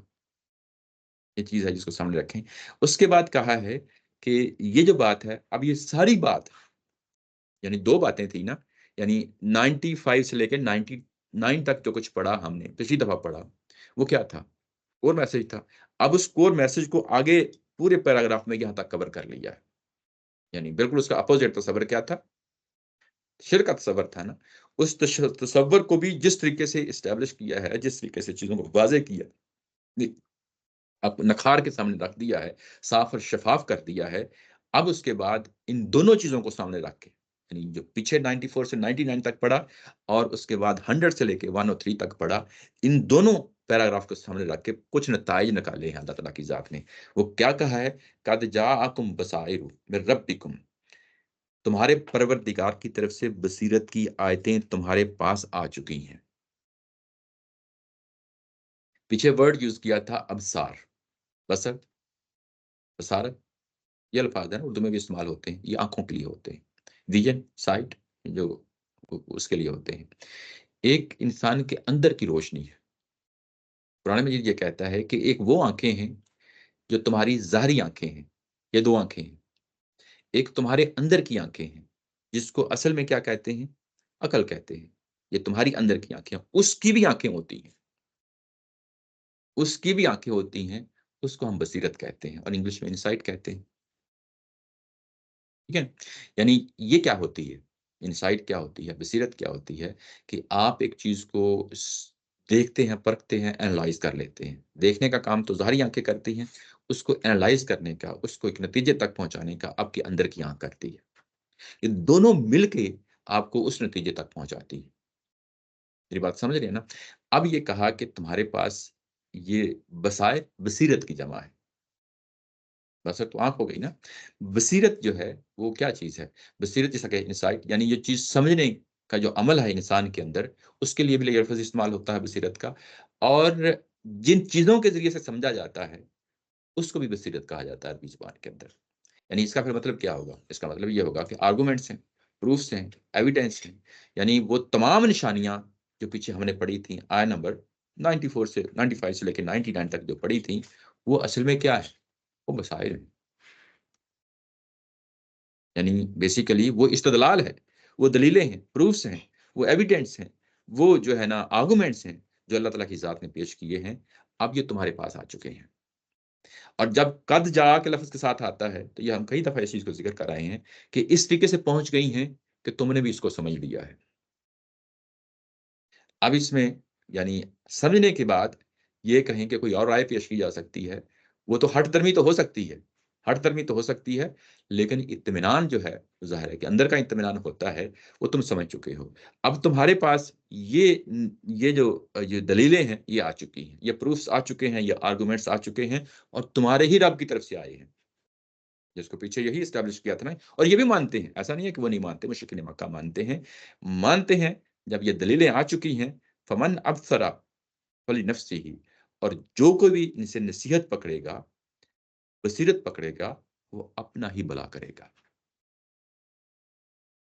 اب اس سے ایسا نہیں ہے کہ جب پیچھے کہا تھا نا کہ یہ جاننا چاہیں، سمجھنا چاہیں اور ماننا چاہیں، یہ پورا سائیکل تھا نا، اب ماننا چاہیں، یہ سائیکل کمپلیٹ ہو چکا، سائیکل کمپلیٹ ہو چکا ہے نا. یہ ہو ہی نہیں سکتا کہ انسان نتیجہ نہ نکالے، عمل کرے نہ کرے تو ایک علیحدہ بات ہے، نتیجہ نکال لیتا ہے، نتیجہ نکالنے کے بعد اب اسے فائدہ اٹھانا ہے، اور جو فائدہ اٹھائے گا وہ بیسیکلی اپنی ہی ذات کے لیے فائدہ اٹھائے گا. فمن ابصر فلنفسہ، اپنی ہی ذات کے لیے فائدہ اٹھائے گا. ومن عمی فعلیہا، اور جو وہ اندھا رہا، یہ بصیرتیں آ چکنے کے بعد، یہ نشانیاں آ چکنے کے بعد، جو نشانیاں پیچھے جو ہے نا انفسی افاقی دلائل پیش کیے گئے تھے، آ چکنے کے بعد اب اگر شخص جو ہے نا اس سے اندھا ہوتا ہے تو اس کے بھی نتائج فعلیہا، اس کے بھی کچھ نتائج. ایسا نہیں ہوگا کہ جو ہے نا میں اس کو ایسے ہی جانے دوں گا. جو مان لیتا ہے اس کا فائدہ اسی کو ہوگا، یعنی اچھا ہی فائدہ ہوگا نا جو مان لیتا ہے. اور جو نہیں مانتا اور وہ اندھا بنا رہتا ہے تو اس کے نتائج بھی ہیں. یہ بات ہے یہاں کہی گئی ہے، فما انا علیکم بحفیظ. اور جہاں تک میرا تعلق ہے، یہ نبی صلی اللہ علیہ وسلم کی زبان سے بتایا گیا ہے، میں کوئی تم پر نگران بنا کے نہیں بھیجا گیا. چیزوں کو بیان کرنا تھا، بیان کر دیا گیا. سمجھنا تھا، تم نے سمجھ لیا. اب جو ہے نا یہ چیزیں نکھر کر جو سامنے آ چکی ہیں، جس نے اس کو سمجھ لیا اس کا اپنا ہی بلا ہوگا، اور جو نہیں سمجھتا اس نے خود ہی نقصان اٹھانا ہے. نقصان اٹھانا ہے. میں کوئی تمہارے اوپر کوئی نگران نہیں ہوں، یعنی نگران نہیں ہوں، میں کوئی کوتوال نہیں ہوں، جو پولیس کی جو ٹرم ہے. میں کوئی داروغہ نہیں ہوں، میں کوئی تھانے دار نہیں ہوں کہ لازمی طور پہ تمہارے اوپر یہ چیز انڈیل دوں. ہم کیا کرتے ہیں، مذہبی لوگ ہیں، بعض اوقات مذہبی لوگ جو ہے نا وہ بھی جذباتی ہو جاتے ہیں. وہ لازمی طور پہ ٹھان لیتے ہیں کہ ہم نے لازمی طور پہ یہ منوانا ہے. نہیں، بات پہنچائیں، اس کے بعد ایک سٹیج پہ تک دیکھیں، اس کے بعد ٹھیک ہے. نہیں مانتا نہ مانے، لیکن اصل چیز یہ ہے کہ جو چیز بیان کی جا رہی ہے وہ دلائل کے ساتھ جو ہے نا پیش کر دی جائے، اور اس کے بعد اس چیز کو جو ہے نا چھوڑ دیا جائے. میں تمہارے اوپر کوئی داروغہ نہیں ہوں، میں تمہارے اوپر کوئی نگران نہیں ہوں کہ میں تمہیں مجبور کروں کہ تم یہ لازمی مانو گے. یہی مطلب ہے نا کہ تم لازمی مانو گے. نہیں مانتے نہ مانے، لیکن یہ ایک حقیقت ہے کہ جس چیز کو تم بھی سمجھ چکے ہو. اب یہ سمجھ چکنے کے بعد اگر تم یہ اس چیز کو قبول کرتے ہو تو تمہارا بھلا ہوگا، نہیں قبول کرتے تو اس کے کچھ جو ہے نا نتائج ہیں. نتائج ہیں، اور وہ نتائج جو ہے یہ چیزیں یہ سامنے ہیں رکھیں، وہ یہ کہ وَكَذَلِكَ نُصَرِّفُ، یہ جو چیزیں ہم پھر پھر کر لاتے ہیں، تفصیل بیان کرتے ہیں. یہ نصرف کا مطلب یہ ہوتا ہے، یعنی تصریف الآیات اس کو کہا جاتا ہے، قرآنی اصطلاح ہے. چیزوں کو پھیر پھیر کر جو ہے نا سمجھ لایا جاتا ہے. یہ ایک ہوتا ہے نفصل لفظ آتا ہے، تفصیل آیات، تفصیل پیچھے آ چکا ہے. ایک ہوتا ہے نصرف، چیزوں کو پھیر پھیر کر لانا. نفصل کیا ہے، اس کی جو ہے نا عام مثال، کیونکہ ویژولائز کر دیتے ہیں نا چیزوں کو سمجھنے کے لیے. جب ہم تفصیل کرتے ہیں تو ایک چیز بہت سارے چیزوں میں لپٹی ہوئی ہوتی ہے، ٹھیک ہے. ہم کیا کرتے ہیں کہ وہ ایک ایک پرت اتارتے جاتے ہیں اور چیزوں کو بیان کرتے جاتے ہیں. اس کو کہتے ہیں تفصیل کرنا، ٹھیک ہے نا. جب ہم کہتے ہیں تصریف کیا ہے کہ ایک چیز ہے، اس کے بہت سارے جو ہے نا پرسپیکٹیوز ہیں. یعنی ایک چیز ہے، جب ہم اس کو دیکھتے ہیں تو اس کے ہو سکتا ہے کہ گول چیز ہو، اور اس کو گھماتے ہیں، گول چیز کو گھماتے ہیں. جب ہم گھماتے ہیں تو اس کا ایک پہلو سامنے آتا ہے، پھر دوسرا آتا ہے، پھر تیسرا آتا ہے، پھر چوتھا آتا ہے. تو ایسے چل کے یہ تصریف آیات ہوتی ہیں. تصریف آیات یعنی اس طریقے سے پھیر پھر کر جو ہے نا آپ کے سامنے لاتے ہیں. پھیر پھر کر لاتے ہیں یعنی مختلف اسالیب میں لاتے ہیں. ایسا نہیں کہ ایک ہی بات کو بار بار اس طریقے سے ریپیٹ کرتے ہیں انہی الفاظ میں، نہیں، مختلف الفاظ میں اس کو پھیر پھیر کر سامنے لاتے ہیں، تاکہ یعنی جو پھیرنا ہوتا ہے وہ بھی بیسیکلی، اور اس کا بھی مطلب یہی ہوتا ہے نا کہ چیزوں کو جو ہے نا دوسرے اینگل سے دیکھیں، تیسرے اینگل سے دیکھیں، چوتھے اینگل سے دیکھیں، تو وہ چیزیں مختلف الفاظ میں آتی ہیں، مختلف اسالیب میں آتی ہیں. یہ ہم جو ہے نا یہ کام کیوں کرتے ہیں، یعنی پیچھے قرآن مجید نے یہی کیا نا، تصریف آیات کیا ہے. ہم اس کو کیوں کرتے ہیں، اور یہ جو آیات آپ کے سامنے لاتے ہیں، نشانیاں آپ کے سامنے لاتے ہیں، یہ اس لیے لاتے ہیں کہ ولی یقول درستہ ولی نبی ولا نبیجی نہ ہو لقوم یعلمون. اور یہ اس لیے لاتے ہیں کہ اس لیے کہ ان پر حجت قائم ہو. میں نے اس کو ہائی لائٹ کر دیا ہے. یہاں پہ جو لفظ ہے ولی یقول، اس کے پہلے واو آیا ہے، اس سے پہلے واو آیا ہے. یہ واو جو ہے نا یہ بتاتا ہے کہ اس سے پہلے کوئی اور چیز بھی تھی، یعنی اس ورب سے پہلے کوئی اور بھی چیز تھی. یعنی اگر یہ واو نہ ہوتا اور سیدھا سیدھا یہ کہا جاتا ہے کہ کذالک نصرف الآیات لیقولوا، تو پھر ہم نے کوئی اور چیز نہیں ماننی تھی. اب کیونکہ واؤ آ گیا اور لام آ گیا ہے تو اس کا مطلب یہ ہے کہ اس کے پیچھے کوئی اور چیز ہے. اس کو استاد محترم نے ترجمے میں کھولا ہے کہ اس لیے کہ ان پر حجت قائم ہو. میں نے پہلے بھی کئی دفعہ کہا ہے کہ یہ ایسی چیز نہیں ہوتی کہ ہم یہ کہیں کہ یہ آپ نے خود جو ہے نا اس کو ڈال دیا ہے اس میں ترجمے کے اندر. نہیں، ظاہر ہے کہ وہ کنٹیکسٹ کے اندر وہ چیز موجود ہوتی ہے، اور اس میں جب اس طریقے سے کوئی چیز آتی ہے تو استاد محترم اس کو بریکٹ میں نہیں رکھتے. اس کو فل، یعنی یہ بھی دیکھیں، اس کو بریکٹ میں نہیں رکھا. کنفیوژن پیدا کر سکتا ہے نا، کیونکہ بریکٹ میں نہیں رکھا اور اوپر جو ہے نا اصل لفظ نہیں ہے. تو وہ کیوں نہیں رکھتے؟ وہ کہتے یہ ہیں کہ اصل میں یہ چیز آبویس ہے، اور یہ چیز آبویس ہوتی ہے اس میں پھر بریکٹ دینے کی ضرورت نہیں ہوتی. وہ آبویس کیا ہے؟ ظاہر ہے کہ ابھی ہم اس کو دیکھ لیتے ہیں وہ کیا ہے. وہ یہ ہے کہ پہلے اس کی چیز کو دیکھیں کہ یہ ہم آیات جو ہے نا جو پھر پھر کر سامنے لاتے ہیں، اس کے دو مقاصد حاصل کرنا چاہتے ہیں. اس کے ذریعے سے دو مقاصد حاصل کرنا چاہتے ہیں. پہلا یہ کہ اس لیے کہ ان پر حجت قائم ہو، ان پر حجت قائم ہو. اور جو آگے لفظ آیا ہے کہ وہ بول اٹھیں کہ تم نے اچھی طرح پڑھ کر سنا دیا ہے، اچھی طرح پڑھ کر سنا دیا ہے. یہ جو لفظ آ گیا ہے یہاں پہ درستہ، دراسا کا جو لفظ ہے ہسٹوریکلی اگر آپ دیکھیں تو یہ دراسا کا مطلب ہوتا ہے کہ کوئی چیز بک آپ کے سامنے پڑی ہے، آپ نے انگلی رکھ کے، پرانے زمانے میں اب بھی ہوتا ہے، ہمارے بزرگ جو ہے نا جب قرآن مجید پڑھ رہے ہوتے ہیں تو وہ انگلی رکھ کے جو ہے نا لفظوں کو ایک کے بعد دوسرا، دوسرے کے بعد تیسرا یعنی قرآن مجید پڑھ رہے ہوتے ہیں. پرانے زمانوں میں بھی مذہبی روایت اس طریقے سے رہی ہے کہ مذہبی کتابیں جو ہیں وہ جو جلی کے اوپر جو ہے نا لکھی جاتی تھیں اور پڑھی جاتی تھیں، وہ اس طریقے سے جو ہے نا پڑھتے تھے، اور ایک سٹیج آ جاتی تھی کہ جو ان کے جو ورڈ ہوتے تھے، ایکچوئل ورڈ جو ہوتے تھے، وہ فینٹ ہو جایا کرتے تھے. یعنی آپ کی انگلی پھیر پھیر کے فینٹ ہو جایا کرتے تھے، اور اس کے بعد بعض اوقات وہ جھلی جو ہے نا خود گس جایا کرتی تھی. جب اس طریقے سے الفاظ جو ہے نا گس جاتے ہیں، فینٹ ہو جاتے ہیں، تو اس کے لیے دراسا کا لفظ استعمال ہوتا ہے کہ اتنا، یعنی اس پہ انگلی پھیری گئی، لفظ پہ، پیج پہ اتنی انگلی پھیری گئی کہ وہ گس گئے. یعنی یہ درس کے اندر، یہ دراسا کے اندر یہ چیز شامل ہے. اچھا، اس کے بعد دراسا کا جو عام لفظ، ظاہر ہے کہ ہم جب لفظ کا معنی بتاتے ہیں تو وہی بتاتے ہیں کہ جو معاشرے کے اندر رائج ہوتا ہے، جو لوگ صاحب زبان جو لوگ ہوتے ہیں وہ بول رہے ہوتے ہیں. دراصل کتاب، جب میں لفظ بولتا ہوں تو اس کا مطلب یہ ہے کہ اس نے کتاب کو پڑھا. ترجمہ کروں گا تو اس نے کتاب کو پڑھا. اس کا ایک اور معنی بھی ہوتا ہے کہ اس نے پڑھ کر سنایا. جب ہم یہ لفظ عربی میں بولتے ہیں دراصل کتابہ، تو اس کا مطلب یہ ہے کہ اس نے کتاب کو پڑھا. یہ بھی کنٹیکسٹ، یہ چیزیں ہم کنٹیکسٹ دیکھتے ہیں کہ اس کا مطلب کیا ہے. کنٹیکسٹ دیکھیں گے تو یہ پتہ چل جائے گا کہ اس نے خود پڑھا ہے یا اس نے پڑھ کے سنایا ہے. تو یہاں پہ یہ دوسرے معنی میں ہے، اس نے پڑھ کے سنایا ہے.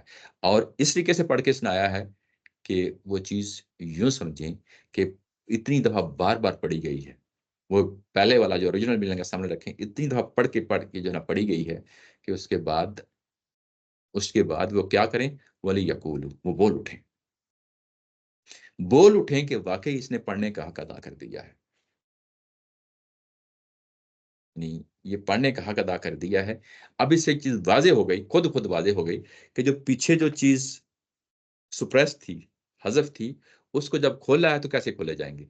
دوسرا حصہ جو ہے نا وہ بتا رہا ہے، دوسرا حصہ کیا بتا رہا ہے کہ اتنی دفعہ پڑھا گیا ہے کہ وہ خود بول اٹھے ہیں کہ بھئی اس نے حق ادا کر دیا پڑھنے کا. تو پہلا حصہ کیا ہوگا؟ آٹومیٹکلی واضح ہو جائے گا کہ اتنی دفعہ پڑھا گیا ہے کہ بات سمجھ میں آ گئی. یہی ہوگا نا. تو بات سمجھ میں آ گئی تو اس کو ہم کیا کہتے ہیں؟ اسی کو تو حجت کہتے ہیں. ٹھیک ہے نا. یعنی اس لیے کہ ان پر حجت قائم ہو اور وہ بول اٹھیں. اب یہ جو بولنے کا کام ہے، یہ کوئی ضروری نہیں کہ وربلی، یعنی وہ اپنی زبان سے ہی بولے. یہ ضروری نہیں. ایک چیز کو جب آپ اندر سے مان لیتے ہیں نا، جب آپ زبان سے بول دیں گے تو اس کا مطلب یہ ہے کہ وہ ایمان لے آئے ہیں. زبان کے اوپر کوئی پہرے لگے ہوئے ہیں، وہ تعصبات کے پہرے ہیں. اندر سے دل کچھ اور کہہ رہا ہے لیکن تعصبات اس کو روک رہا ہے. اب انہوں نے دل کے اندر ماننا ہے، دل کے اندر ماننا نا کہ اس بندے نے تو حد ہی کر دی ہے. بھائی اس نے تو اتنا پڑھا ہے، ہمارے سامنے اتنا پڑھا ہے کہ اب ہمیں حفظ ہو گیا. انہیں تو حفظ ہونا ہی ہونا تھا، وہ تو پڑھ رہے ہیں نا. اب ہمیں حفظ ہو گیا یار. یہ چیزیں بیان کی جا رہی ہیں اور جو الفاظ جن سے بیان کیا جا رہا ہے یہ تو ہمیں حفظ ہو گئے. اس پڑھنے کا حق ادا کر دیا. یہی ہوتا ہے نا کہ ایک چیز بار بار پڑھی جاتی ہے، بار بار پڑھی جاتی ہے، اور اتنی پڑھی جاتی ہے کہ اس کے بعد بندہ یہی کہتا ہے کہ یار یہ چیز جو ہے یہ تو ہمیں زبانی یاد ہو گئی ہے. تو اتنا پڑھا ہے. اب اس کا مطلب یہ ہے کہ یہ اتمام حجت والی بات ہے کہ ان پر حجت قائم ہو اور وہ بول اٹھیں کہ اچھی طرح پڑھ کر سنا دیا ہے. یہ ایک پہلو ہے، یہ ایک پہلو ہے. یعنی یہ جو کہا نا کذالک نصرف الآیات، اس کے 2 پہلو ہیں کہ ہم اس کو کیوں بار-بار لاتے ہیں۔ اس کا پہلو ایک سامنے آ گیا، اور یہ جو پہلو سامنے آیا ہے، یہ کنہوں نے بولنا ہے؟ مشرکین مکہ نے بولنا ہے، ٹھیک ہے نا؟ جب مشرکین مکہ اس چیز کو بول دیں گے کہ بھائی اس نے تو حق ہی ادا کر دیا ہے، تو یہ آٹومیٹیکلی کس سے ریلیٹ ہو جائے گی؟ وَمَنْ عَمِیَ فَعَلَيْهَا، یہ آٹومیٹیکلی ان سے ریلیٹ ہو جائے گا۔ اس کے بعد دوسرا جو پہلو ہے، وَلِنُبَيِّنَهُ لِقَوْمٍ يَعْلَمُونَ، اور ہم اس کو اس لیے جو ہے نا اس طریقے سے بیان کرتے ہیں، تصریف آیات کرتے ہیں، پھر کر لاتے ہیں کہ ان لوگوں کے لیے جو جاننا چاہیں، ان لوگوں کے لیے جو جاننا چاہیں۔ یہی ہے نا کہ لِقَوْمٍ يَعْلَمُونَ، اس قوم کے لیے، قوم کا مطلب لوگوں کے لیے، ان قوموں کے لوگوں کے لیے جو جاننا چاہیں۔ یہ جاننے کا جو ہے نا بیسیکلی وہی پیچھے جو پورا پروسیس ہے، جاننا، سمجھنا اور اس کے بعد اس پہ عمل کرنا، یہ وہی ہے۔ مطلب یہ ہے کہ جو لوگ اب آنکھیں کھول کے دیکھنا چاہتے ہیں، فَمَنْ أَبْصَرَ فَلِنَفْسِهِ، آنکھیں کھول کے دیکھنا چاہتے ہیں، اس پوزیشن پہ آنا چاہتے ہیں کہ بھئی اب ہم اس کو سمجھیں گے بھی، اگلا اسٹیپ یہی ہوگا نا، سمجھیں گے بھی، تو ان کے لیے ہم یہ تصریف آیات کرتے ہیں۔ تصریف آیات کے 2 مقاصد ہمارے سامنے آ گئے۔ پہلا مقصد مشرکین مکہ، وہ لوگ کہ جو یہ کہتے ہیں کہ فَمَنْ عَمِیَ فَعَلَيْهَا، کہ اندر کا دل تو ان کا مان رہا ہے، لیکن ظاہری آنکھیں نہیں مان رہی۔ بات یہی ہے نا، یہ جو عمیہ کا لفظ تھا، یہ اندھا ہونا، یہ ظاہری آنکھوں کے لیے بھی ہوتا ہے، اور آپ کی باطن کی آنکھ، جو عقل کی آنکھ ہے، اگر وہ بھی اندھی ہو جائے، تو یہاں پہ اس باطن کی آنکھ کے لیے کہا گیا، ظاہری آنکھوں کے لیے نہیں کہا گیا۔ اپنی روزمرہ زندگی میں تو وہ معاملات چلا رہے ہیں، عقل سے کام لے رہے ہیں روزمرہ کے معاملات کو، لیکن جو بات ان سے کہی جا رہی ہے، وہ بات اس حوالے سے ان کا دل جو ہے نا اندر سے اندھا ہو گیا ہے، عقل اندھی ہو گئی ہے، سوچ اور سمجھ اندھی ہو گئی ہے، تو اس کے لیے کہا کہ ان لوگوں کے لیے پھر ہم اس کو اس حد تک لے جائیں گے کہ جس میں یہ خود بول اٹھیں گے۔ یہ جو اتمام حجت ہوتا ہے، اس کی سامنے واضح مثال آ گئی اب۔ یعنی اتمام حجت یہ نہیں ہوتا کہ میں نے آپ پہ جو ہے نا بات پہنچا دی، ٹھیک ہے نا؟ یہ بیسیکلی 2 طرفہ عمل ہے۔ یعنی قرآن مجید اس کو جب بیان کرتا ہے تو یہ 2 طرفہ عمل ہے۔ ایک عمل کیا ہے؟ پیغمبر نے کام کرنا ہے، وہ چیز پہنچانی ہے۔ دوسری طرف سے جو سامنے آڈینس ہیں، سامعین ہیں، یہ جن کے ساتھ یہ معاملہ ہو رہا ہے، ان کا بھی ریئیکشن آنا ہے، اور ان کا ریئیکشن اس جگہ پہ کھڑے ہو جانا ہے کہ وہ خود مان اٹھیں۔ یہ بڑی امپورٹنٹ بات ہے۔ ایسا نہیں ہے جب اسے اتمام حجت کہتے ہیں کہ یہ ون طرفہ ہے، ایسا نہیں، ون سائیڈڈ نہیں ہے۔ یہ 2 طرفہ عمل ہے۔ وہ خود مان اٹھے اور ان کا دل پکار اٹھے کہ واقعی یہ چیز جو ہے نا اس بندے نے پہنچا دی ہے۔ یعنی قرآن مجید اس حد تک ان کو لے جائے گا، ابھی تو وہ اسٹیج ظاہر ہے، یعنی جہاں پہ اس طریقے سے لگتا ہے کہ کچھ عرصہ اور گزرے گا۔ یعنی جب یہ کہا ہے کہ یہ خود پکار اٹھیں، تو ابھی نہیں پکارا، یہی وجہ ہوگی نا۔ تو وہ اس اسٹیج پہ یہ پہنچ جائیں گے۔ جب پہنچ جائیں گے تو پھر ان پہ اتمام حجت ہو جائے گا، اتمام حجت ہو جائے گا، اور وہ جو اتمام حجت کے بعد کا بعد کا مرحلہ ہے، وہ پھر سامنے آ جائے گا۔ وہ ظاہر ہے کہ آگے اس چیز کو آگے بیان کیا جائے گا۔ وہ کیا چیز ہے؟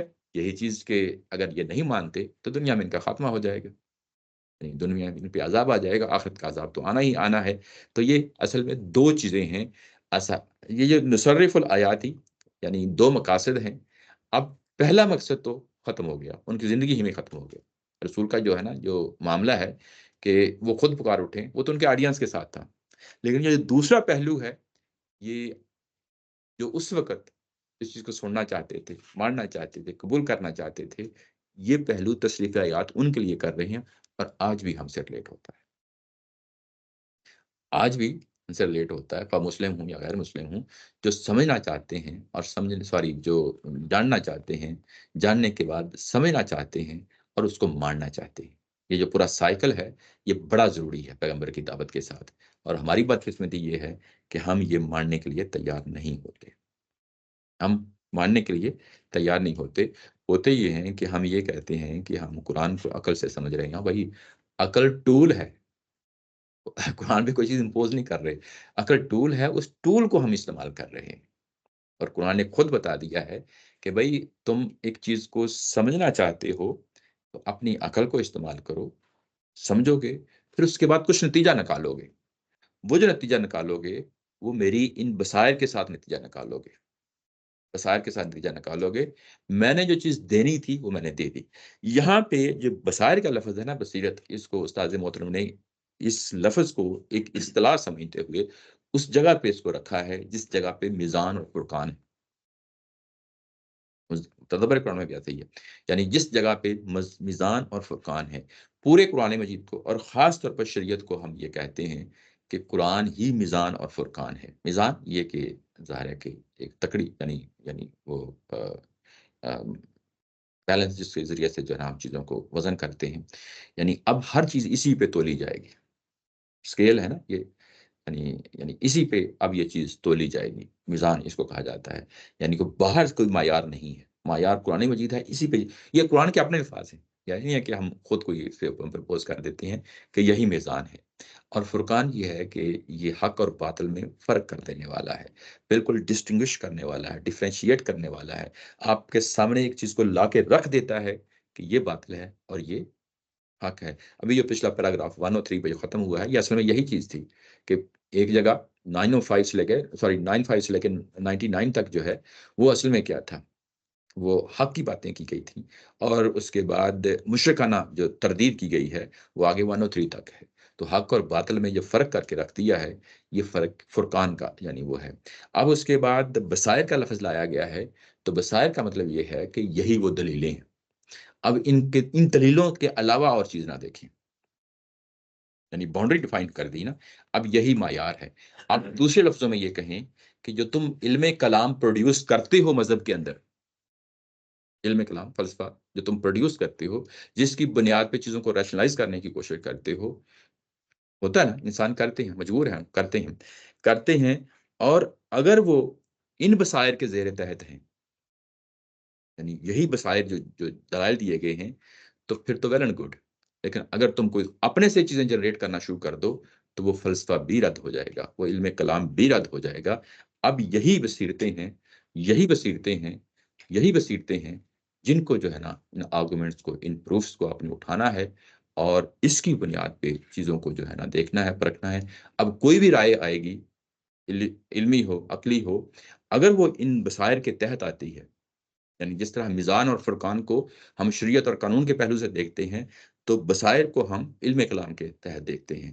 علم کلام میں جو کچھ بھی پیش کیا جائے گا وہ اب اسی معیار پہ دیکھا جائے گا، جو قرآن مجید نے دلائل دی ہیں اسی معیار پہ دیکھا جائے گا، اگر اس کے ٹیلی کرتی ہیں، اس کے مطابق آتی ہیں، تو اس چیز کو قبول کیا جائے گا۔ لیکن کوئی ایسی چیز کہ جو اس کو قبول نہیں کرتی اور وہ چیز ان بصائر کے اندر موجود نہیں ہے، تو ہم اس کو کنسیڈر کرنے کے لیے تیار نہیں ہوں گے، یہی کہیں گے کہ یہ انسانی ایفرٹ ہے، یہ قرآن مجید نے نہیں دیا۔ یہ کئی ایک بحثیں ہیں، جس طرح جو ہے نا ہمارے ہاں صدیوں پرانی بحثیں چلی آ رہی ہیں کہ یہ زمین آسمان یہ مطلب حادث ہیں اور اللہ تعالیٰ کی ذات قدیم ہے، یہ انسانی کاوش ہے، اس کو ہم انسانی کاوش سمجھتے ہیں، اس کو اس اینگل سے نہیں دیکھتے کہ قرآن مجید نے خود پیش کیا ہے، اور جو انسانی ایفرٹ ہوتی ہے اس کو ہو سکتا ہے اپریشیٹ کریں، ہو سکتا ہے اس کو نہ کریں، لیکن اصل جو کرائٹیریا ہے وہ یہی بصائر ہیں، اس کے علاوہ اور کچھ نہیں ہے۔ یہ چیز ہے جس کو سامنے رکھنی چاہیے۔ امید ہے میں نے آج کافی کوشش کی ہے چیز کو جو ہے نا بڑی گہرائی کے ساتھ باریکی سے، یہ چیز کیونکہ یہ چیز جو ہے یہ آج کے دور کا جو چیلنج ہے، بڑا ضروری ہے کہ اس طرح کی آیات کو جو ہے نا کھول کھول کے بیان کیا جائے۔ وآخر دعوانا ان الحمد للہ رب العالمین۔ کوئی سوال ہو تو ضرور حاضر ہے؟ سوری بڑی نیند ہے یار۔ جی جی جی جی جی آیت نمبر 154 جی جی اس میں انا مطلب میں، اچھا، صحیح، آپ نے اچھا کیا، یہ میں مس کر گیا تھا، یہ بھی بڑا امپورٹنٹ پوائنٹ ہے۔ اس میں پیغمبر جو ہے اس کو لا کھڑا کر دیا گیا ہے، یہاں پیغمبر خود کہہ رہے ہیں، اور یہ نہیں کہا گیا کہ آپ لوگوں کو بتا دیں، یہاں کل کا لفظ نہیں لایا گیا پیچھے، یعنی ہوتا یہ ہے کہ عمومی طور پہ کہ آپ ان لوگوں کو بتا دیں، یہاں پیغمبر نے یعنی یہ نہیں کہا کہ آپ بتائیں، بلکہ پیغمبر خود جو ہے نا کھڑے ہو جاتے ہیں اور بتاتے ہیں کہ میں تمہارے اوپر نگران نہیں ہوں۔ اس کو نیچے حاشیے میں لکھا ہے اور تدبر قرآن میں بھی لکھا ہے، وہ یہ ہے کہ یہ جو پہلو ہے وحی کا، جس میں پیغمبر خود بول اٹھتے ہیں، تو اس کا مطلب یہ بالکل اسی لیول کی ہے کہ ولی یقول، جس طرح سے نیچے آ گیا نا کہ وہ خود بول اٹھیں مشرکین مکہ، اور اوپر پیغمبر جو ہے نا وہ خود کہہ اٹھیں کہ وما علیکم بحفیظ، تو گویا کہ یہ وحی کا وہ پہلو ہے جس میں روح نبوت اور وہی جو اللہ تعالیٰ کی ذات کر رہی ہے، دونوں اس جگہ پہ کھڑے ہو گئے ہیں کہ جو اللہ تعالیٰ کی ذات کہنا چاہتی ہے وہ پیغمبر کی زبان سے جاری ہو گیا ہے۔ گویا کہ ظاہر ہے وحی کی صورت میں ہے، لیکن اس کو یعنی اس اینگل سے دیکھا، اور اکثر تفسیر والوں نے اسی اینگل سے دیکھا ہے کہ یہاں پہ آ کے جو پیغمبر کی ذات کا جو مرتبہ ہے یا رتبہ ہے، وہ ایسے لگ رہا ہے کہ ان کی زبان پہ آیا ہوا لفظ، پیغمبر کی زبان پہ آیا ہوا لفظ اصل میں وحی بن گیا ہے۔ اس کو نیچے فارسی کا جو ہے بڑا مشہور آپ دیکھیں، گفتاؤ اور گفتہ اللہ ببت، یہ مولانا رومی کا جو ہے نا یہ جملہ ہے۔ اس کا مطلب یہ ہے کہ ان کا فرمایا ہوا گویا کہ اللہ کا فرمایا ہوا ہے، یعنی یہ وہ الفاظ ہیں کہ جس میں یعنی یہ کہ وہی ہے جو پیغمبر کی زبان سے جاری ہو جائے۔ تو یہ جس طریقے سے پیغمبر جو ہے نا اس جگہ پہ بول اٹھتے ہیں کہ بھائی میں نے تو اپنا کام کر ڈالا، میں کو اب اس کے بعد تمہارا نگران نہیں، اور یہ گویا کہ پیغمبر کا یہ جملہ اللہ تعالیٰ کی ذات کا یہ جملہ ہے، اور اس کے بعد ایسے ہی یہ جملہ ہے کہ اس کے رسپانس میں پھر وہ جو مشرکین مکہ ہیں جب وہ بولتے ہیں تو وہ بھی کہہ اٹھتے ہیں کہ ولی یقول درستہ، تم نے واقعی یہ کام کر ڈالا ہے۔ یعنی یہ اتمام حجت اس لیول کا ہوتا ہے۔ جب ہم یہ کہتے ہیں یا ہمارے اساتذہ یہ کہتے ہیں کہ اتمام حجت ہوا ہے، تو یک طرفہ نہیں ہوا، یہ دونوں طرفہ ہوا ہے کہ دوسرا فریق بھی بول اٹھتا ہے کہ بھائی کام تو ہو گیا، ہم مان لیا، لیکن وہ دل کا ماننا ہے جیسا کہ ہے، تو اللہ تعالیٰ کی ذات جانتی ہے، یہ تو ظاہر ہے کہ انسان نہیں جانتے۔ واضح ہو گیا؟ تھوڑا سا ایک ڈاؤٹ یہ ہے کہ ہم یہ جانتے ہیں کہ قرآن مجید اللہ تعالیٰ کا کلام ہے، جی جی، اس سے تو یہ لگ رہا ہے کہ حضور صلی اللہ علیہ وسلم کے بھی الفاظ اس میں شامل ہوئے ہوئے ہیں، تو کیسے یہ بھی نہیں وہ یہ بیسیکلی اس اینگل سے نا اس چیز کو نہ دیکھیں۔ جب وہ بیسیکلی جس طرح نیچے کہا نا کہ ولی یقول، وہ بھی پکار اٹھیں اور ادھر سے پیغمبر بھی پکار اٹھے، اور اس کو ظاہر ہے کہ ان کی زبان سے یہ چیز جاری ہونی ہے، تو اس کو پہلے سے وربلائز کر دیا گیا ہے اور اس کو وحی کی صورت میں ہے، لیکن اس کو دوسرے پیرائے میں یہ کہ گویا کہ پیغمبر کی زبان پہ آیا ہوا لفظ، یعنی وہ ظاہر ہے پیغمبر جس کو چنا گیا ہے وہ اس حیثیت میں چنا گیا ہے، اور ویسے بھی عام حالات میں اگر آپ اس کو دیکھیں سوچیں تو ہم یہ فرق نہیں کرتے، یعنی ہم یہ فرق نہیں کرتے کہ جب دین کی بات آتی ہے تو ہم پیغمبر اور اللہ کی بات میں کوئی فرق نہیں کرتے۔ کیوں نہیں کرتے؟ کہ اصل میں یہ فرق ہو ہی نہیں سکتا۔ اب ہم یہ کہیں کہ پیغمبر بھی کوئی چیز شامل کر لیتے ہیں آپس میں کوئی چیز، تو وہ سوچا نہیں جا سکتا۔ ایک بات سمجھ رہے ہیں نا؟ تو اس لیے جب یہ کہا جاتا ہے کہ یہ پیغمبر نے یہ فرمایا اور اللہ نے یہ فرمایا، یہ فرق جو ہے نا دوئی ہم قبول نہیں کرتے۔ یعنی ہم ہمارے جو بزرگ ہیں حمید الفراحی صاحب، آمدی صاحب اور امین حسن اصلاحی صاحب، وہ اس چیز کو فرق کو قبول نہیں کرتے کہ یہ دونوں میں کوئی چیز علیحدہ ہے۔ یعنی ایمان کس چیز کا نام ہے؟ ایمان تو اسی چیز کا نام ہے نا کہ ہم ایمان لے آئے ہیں کہ یہ حق اور سچ ہے، یہ وحی ہے۔ اب پیغمبر کی زبان سے جب جاری ہوتی ہے اور پیغمبر خود کہتے ہیں کہ یہ وحی ہے، تو پھر اس کے بعد زبان سے تو پہلی دفعہ ان کی زبان سے جاری ہونا ہے نا، تو پھر تو اس میں فرق نہیں آئے گا۔ یہ پہلو جو ہے نا وہ سامنے رہنا چاہیے۔ اس میں جو بریکٹ لے کر آئے جہاں تک میرا تعلق ہے تو جی یہ جو ہے نا ایسا لگتا ہے کہ وہ جو وبال آنا ہے ان پر، جی اس کی شدت اتنی زیادہ ہے کہ بیچ میں رسول صلی اللہ علیہ وسلم یہ کہہ رہے ہیں کہ جہاں تک میرا تعلق ہے بھائی میں کوئی نگران نہیں ہوں کہ جو ہے نا اس کا بوجھ میں اٹھاؤں۔ ہاں یہ جو وبال ہے یہ تم لوگوں کا ہی یہ اپنا ہے، ہے۔ یہ کہنا کہ ومن عمی فعلیہ، اس کے بعد ضروری تھا کہ اپنی پوزیشن بھی واضح کر دی جائے کہ بھائی میں جس جگہ پہ کھڑا ہوں میں نے اپنا حق ادا کر دیا ہے، اور تم بھی مانتے ہو، تم بول اٹھو گے ولی یقول درستہ، تم بھی بول اٹھو گے کہ یہ حق ادا ہو گیا ہے، اور جب میں نے حق ادا کر دیا تو میں نے کوئی انڈیل کے پلا نہیں دینا، تمہیں مجبور نہیں کر دینا کہ تم واقعی مان لو۔ میرا جتنا کام تھا انذار کرنے کا، تبشیر بشارت دینے کا، وہ میں نے کر ڈالا ہے۔ اب آپ مانیں یا نہ مانیں، نتائج آپ نے خود بھگتنے ہیں۔ مانیں گے تو آپ کا بھلا، نہیں مانیں گے تو میرے اوپر کوئی میرے اوپر کچھ نہیں ہے، میرا کچھ نہیں ہے، بس یہ وہ پہلو ہے،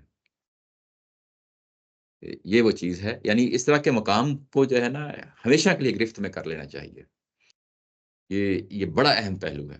اور اس چیز پہ حمید الفراحی صاحب نے بڑا کچھ لکھا ہے، درستہ کے لفظ پہ جو ان کی ڈکشنری ہے اس پہ جو ہے نا حق ادا کیا ہے اس لفظ کا، کہ وہ خود بول اٹھیں گے، اور یہ جو جتنی باتیں میں نے بتائی ہیں دراصل وہیں سے آئی۔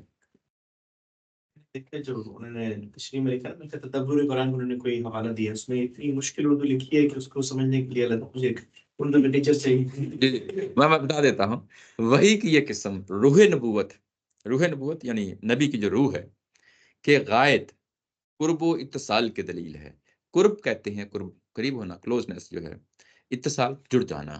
غائط کا مطلب یہ ہے کہ انتہائی جو قرب و اتصال جو یعنی قریب آنے کی جو تصور ہو سکتا ہے، وہاں پہ روح نبوت آ گئی ہے، قریب آ گئی ہے. کس کے قریب آ گئی ہے؟ یہ گویا کہ اس کو پھر کھولا ہے کہ گویا کہ منبع فیض کا فیضان خود زبان رسالت سے چھلک پڑتا ہے. یعنی منبع کیا چیز ہے؟ سورس. ٹھیک ہے. فیض کیا ہے؟ بارش ہو رہی ہے، اللہ تعالیٰ کی نعمتوں کی بارش ہو رہی ہے، وہی کی صورت میں آ رہی ہے. اس کا فیضان یعنی اس کی نعمت جو ہے وہ خود زبان رسالت سے چھلک پڑتی ہے، بجائے اس کے کہ وہ اللہ تعالیٰ کی ذات کہیں. اس زبان نبی محترم صلی اللہ علیہ وسلم کی زبان سے ہی وہ چھلک پڑتی ہے. یعنی کوئی چیز آپ نے پانی ڈالا ہے، اسے پانی باہر نکل آیا ہے. ٹھیک ہے نا. تو یہ ہے یعنی وہ جو فیض یا فیضان جو اللہ تعالیٰ کی ذات کا وحی کی صورت میں آتا ہے، وہ اس سے پہلے کہ اس کو کیپچر کیا جائے، وہ نبی محترم صلی اللہ علیہ وسلم کی زبان سے جو ہے نا وہ چھلک پڑا ہے. وہ اس طریقے سے چھلک پڑا ہے کہ اب ایسے لگ رہا ہے کہ وہی جو ہے نا اب اللہ تعالیٰ کی ذات جو وحی کا تصور ہے اور وہ نبی کی جو روح جو اس کو قبول کرتی ہے، وہ دونوں اب ایک جگہ پہ مل گئے ہیں. آگے جو قرب و اتصال ہو گیا نا، ایک جگہ پہ آ کے مل گئے ہیں، اور یہ اس کا اظہار ہو رہا ہے. یعنی یہ وہ لفظ ہے. آپ ٹھیک کہہ رہے ہیں، جب میں نے بھی اس کو پڑھا ہے، بلکہ اس کے بعد تدبر قرآن میں جو جملے لکھے ہیں نا، وہ اس سے بھی مشکل ہے.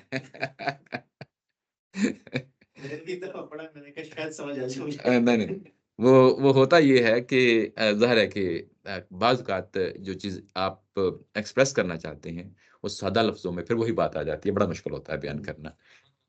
اس میں پھر وہ ہاں، یعنی جو اس لیول کے لوگ ہیں نا، جو جن کی لٹریری زبان ہے، وہ پھر سادہ زبان میں بیان کریں گے تو کہتے ہیں یار یہ تو نئی بات نہیں بنی. یعنی ڈاکٹر صاحب صاحب کی دعوت نزول قرآن ہاں بڑی مشکل اردو ہے. ہاں نہیں، اردو پھر ظاہر ہے کہ وہ مجبوری ہوتی ہے. اتنی مشکل ہے یہ اس کے مقابلے بڑی آسان ہے. ہاں، اب تو مجبوری ہو رہی ہے. اب ظاہر ہے کہ علماء لکھ رہے ہیں بڑی سادہ زبان میں. سادہ یہ کہ جس کو عام آدمی سمجھ سکے، کیونکہ ریلیٹ تو کرنا ہے، ریلیٹ کرنا ہے. یہ ہے مطلب ہے کمپلسری میں نمبر اچھے نہیں دیے. ہاں نہیں، اب تو جو نسلیں آ رہی ہیں ان کو کہیں کہ اردو، میں نے کچھ چیزیں اردو میں لکھ کے جو ہے نا کہتا ہوں پڑھو تو وہ کہتے ہیں کہ یہ یعنی مطلب جن اسکولوں سے پڑھ کے آ رہی ہیں پاکستانی، تو کہتے ہیں نہیں یار یہ اردو نہیں سمجھ آ رہی کیا ہے. یہ ہوتا ہے. میرا خیال ہے کہ اگر یہی صورتحال رہی تو انگلش بھی ایسے ہی ہو جائے گی. ٹھیک ہے جی، اسی کے ساتھ آج کا یہ سیشن ختم کرتے ہیں.